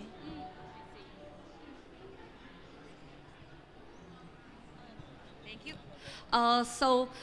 Brian, I think that the gap is very obvious, and which means what step do you think that we could take in order to help the Vietnamese talent gonna bridge the gap between their strengths and the expectations that the Hong Kong tech industry need? Yeah, I would say in Hong Kong now, I think Hong Kong historically is known as a banking finance center or the Asia hub. Now we're also going through some transformation, trying to look into more on the innovation and the technology aspect. So that's why we are having a kind of a very clear blueprint that we want to develop on certain industry, like in the semiconductor, the AI and data, smart manufacturing, new energy. And these are all the areas that we are looking into talent. And so that's why we are also very proactive as the location that we want to connect with talent to come to Hong Kong to explore the opportunity, which for us as a statutory organization, we are having similar strategy, that we are also building the talent bench strength on that. So that is all the reason why we are so proactive to look for the tech talent. And I think with this background, for the Vietnamese tech talent, when they come to Hong Kong, I think firstly is whether they are having that subject matter domain. Because these 2 days I visit some of the university, I also see they're having that kind of academic training, or this kind of industry already have certain kind of experience, the presence in Vietnam. So I think with that experience definitely is a plus to bring that industry knowledge, expertise to Hong Kong. I think to bridge the gap is really how to accelerate the understanding of the local market and to understand the stage of development that we are for the time being. Because I would say this kind of emerging industry, we are also at a starting stage and a growing stage on that. So for them to join in here, there is a lot of opportunity for them to really start not saying about on a mature stage, but on the early stage. But from that, probably the requirement of individual needs to be more strategic, is to try to see what is the end state that is going to be, and how is they able to transform their experience in Vietnam into Hong Kong. As I said, some of the technical domain, we see that will be relevant. But again, some of the local context in terms of the readiness, in terms of other different infrastructure, how probably they can have more input to share, to help to round up the plan for us. So I would say that in terms of the standard, probably is really more not only looking into the location specific, but more understanding on the international standard. Because a lot of time for us, even as the organization, we do some of the R&D. When we participate in some of the competition, we also talk about the international level. Yeah. That probably is something may need to pay attention to. I know that university or here in Vietnam is also probably is in place of that mindset, try to be going for the international standard. But I think that probably is really to make it a more regular benchmark. Yeah. For that. So I would say that if you talk about the gap, there will be some, but more is time I can see is able to bridge. But other than that, I'm still pretty confident. Especially one point I want to echo is the personality of the Vietnamese talent. I always, in my previous company, I also work with a lot of Vietnamese people. I think that pleasant personality definitely will help to integrate into a different city or different culture, because I think after all, this is more to start off with a personal engagement before we really go into the tech talk kind of stuff. So that is what I would see the potential advantage of the tech talent in Hong Kong, and probably the so-called the gap that we need to bridge. But again, it is not severe or really a big gap, but it takes time to manage that. Yeah. Okay, great. I think we come to the end of the hour. Okay, so like maybe one last question for all of you. If you guys can see or any kind of like advice or any kinds of improvement recommendation that could you give for the Vietnamese professional in order to like inspire them to be excels, to adapt into the international like tech roles, then what is it? Maybe at first, I think two aspects. One is the tech one is if you really wants to develop in another location, the start of an international career, I think it's very important that you need to look into where you want to start first, and whether you are able to start off to have some minor step to experience the location, to get some really because we also talk about seeing is believing. Sometimes if you really don't dare to present, you're really hard to know how it is really look like. Yeah. So I think that definitely for that part is really how to get the first initial experience, start with the minor step to get yourself prepared and to validate your thoughts. And the second part is more from the people side, is if you go for international career, definitely your family is a key topic you need to take care. So a lot of time when we're doing the international assignment, usually the employee per se, usually is pretty open. But when you go back to talk to the family members, that is more topic you need to address. So as an organization, usually we need to help them to how to complete the conversation, how to help them to make the whole family feeling the move is a right one. So we either come in the recommendation is how to have an honest discussion with the family to plan ahead on that, but also at the same time, whether if you're still single or you're still at the early stage of a career, whether you will start first, to start earlier, so that we have less those kind of consideration you need to address. So this probably is what my initial thoughts I will have when people is starting about, especially the tech talent, they need to think about to build on an international career on that. And Nick? Yeah, so, yeah, right. Maybe I will also add something regarding to the, I think in the beginning it's for the many companies is they want to come in Vietnam, right? They need to have some of the, they need to do a research, right? And also to make sure that, okay, if you want to enter in this market, for example, you need to understand what is the talent pool, right? And according to your business domain, you need to make sure, okay, so that is something which I can find easy on the market or not, right? And I think I'm coming also from the idea that the companies which they are coming here, so they need to be aware that it's not like, okay, I'm coming here and I can find, you know, the right skill set and that's it, and then I can put them in one team and they will deliver, like, you know, in an easy way. For sure that is not true, but the company needs to be sure that they are supporting and also they are investing, you know, for their growth, right? And I think one of the thing which I already seen in working with Vietnamese, right, people, so it's their ability to learn very fast, right, and also their adaptability already, because I think in our environment in IT, having also what you mentioned about the emerging technologies, right, you need to be very fast and, you know, adaptable, and to make sure that you are open to embrace that new technologies and new challenges, right? And usually we have many technologies which we are learning on the flight, right? And I think this is also another point which we need to make sure that we have this like a default, right? And also helping them that, okay, so today we are working on one technology, right? In 10 years that technology will disappear, right? And I think this is the culture point, and also the development point as well, which we need to take in consideration for the in the future, right? So yeah, that will be my point regarding to this. I totally agree with you, and I think especially in the ever-changing era like nowadays, it's really important to be well prepared. So when we talk about well prepared, it's not when we talk about it's about the technical skill. So technical skill and then soft skill. But apart from technical skill and soft skill, then something that Brian mentioned earlier is about the new technology. So AI and data and engineering skill are really important. Could be something that to be prepared for the future, because you wouldn't know what happened in the future in the next 2 years, in the next 5 years. It is very vague to predict that and mention a specific scenario that it can happen.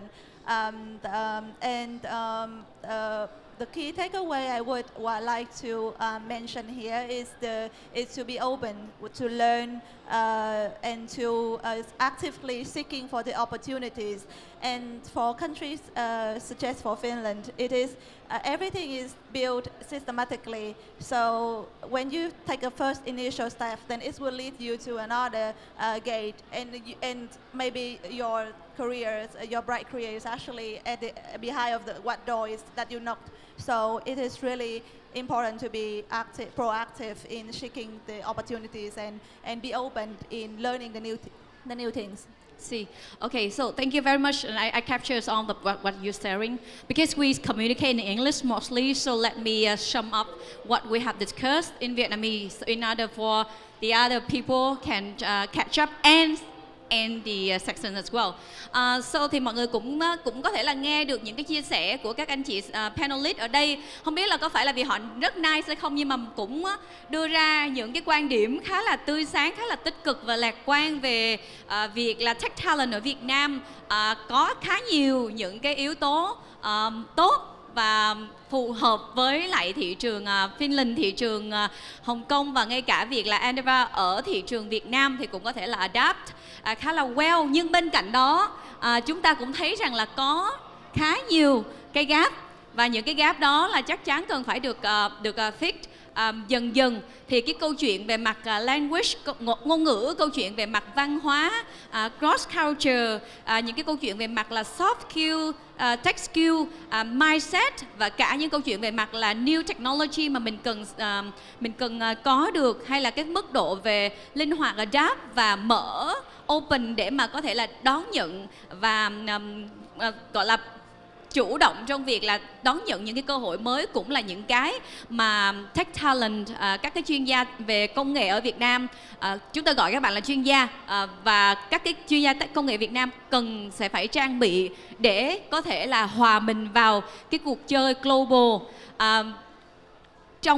Không có bất kể đó là câu chuyện về việc là chúng ta ở thị trường Việt Nam và chúng ta làm việc, hay là xây dựng sản phẩm cho thị trường nước ngoài, hay là chúng ta đến các thị trường nước ngoài như là Phần Lan chúng ta làm việc, hay thậm chí là chúng ta có thể là ở thị trường Việt Nam và làm việc cho những công ty nước ngoài vào thị trường Việt Nam, thì đều là những yếu tố chúng ta cần phải cân nhắc và cần phải trang bị.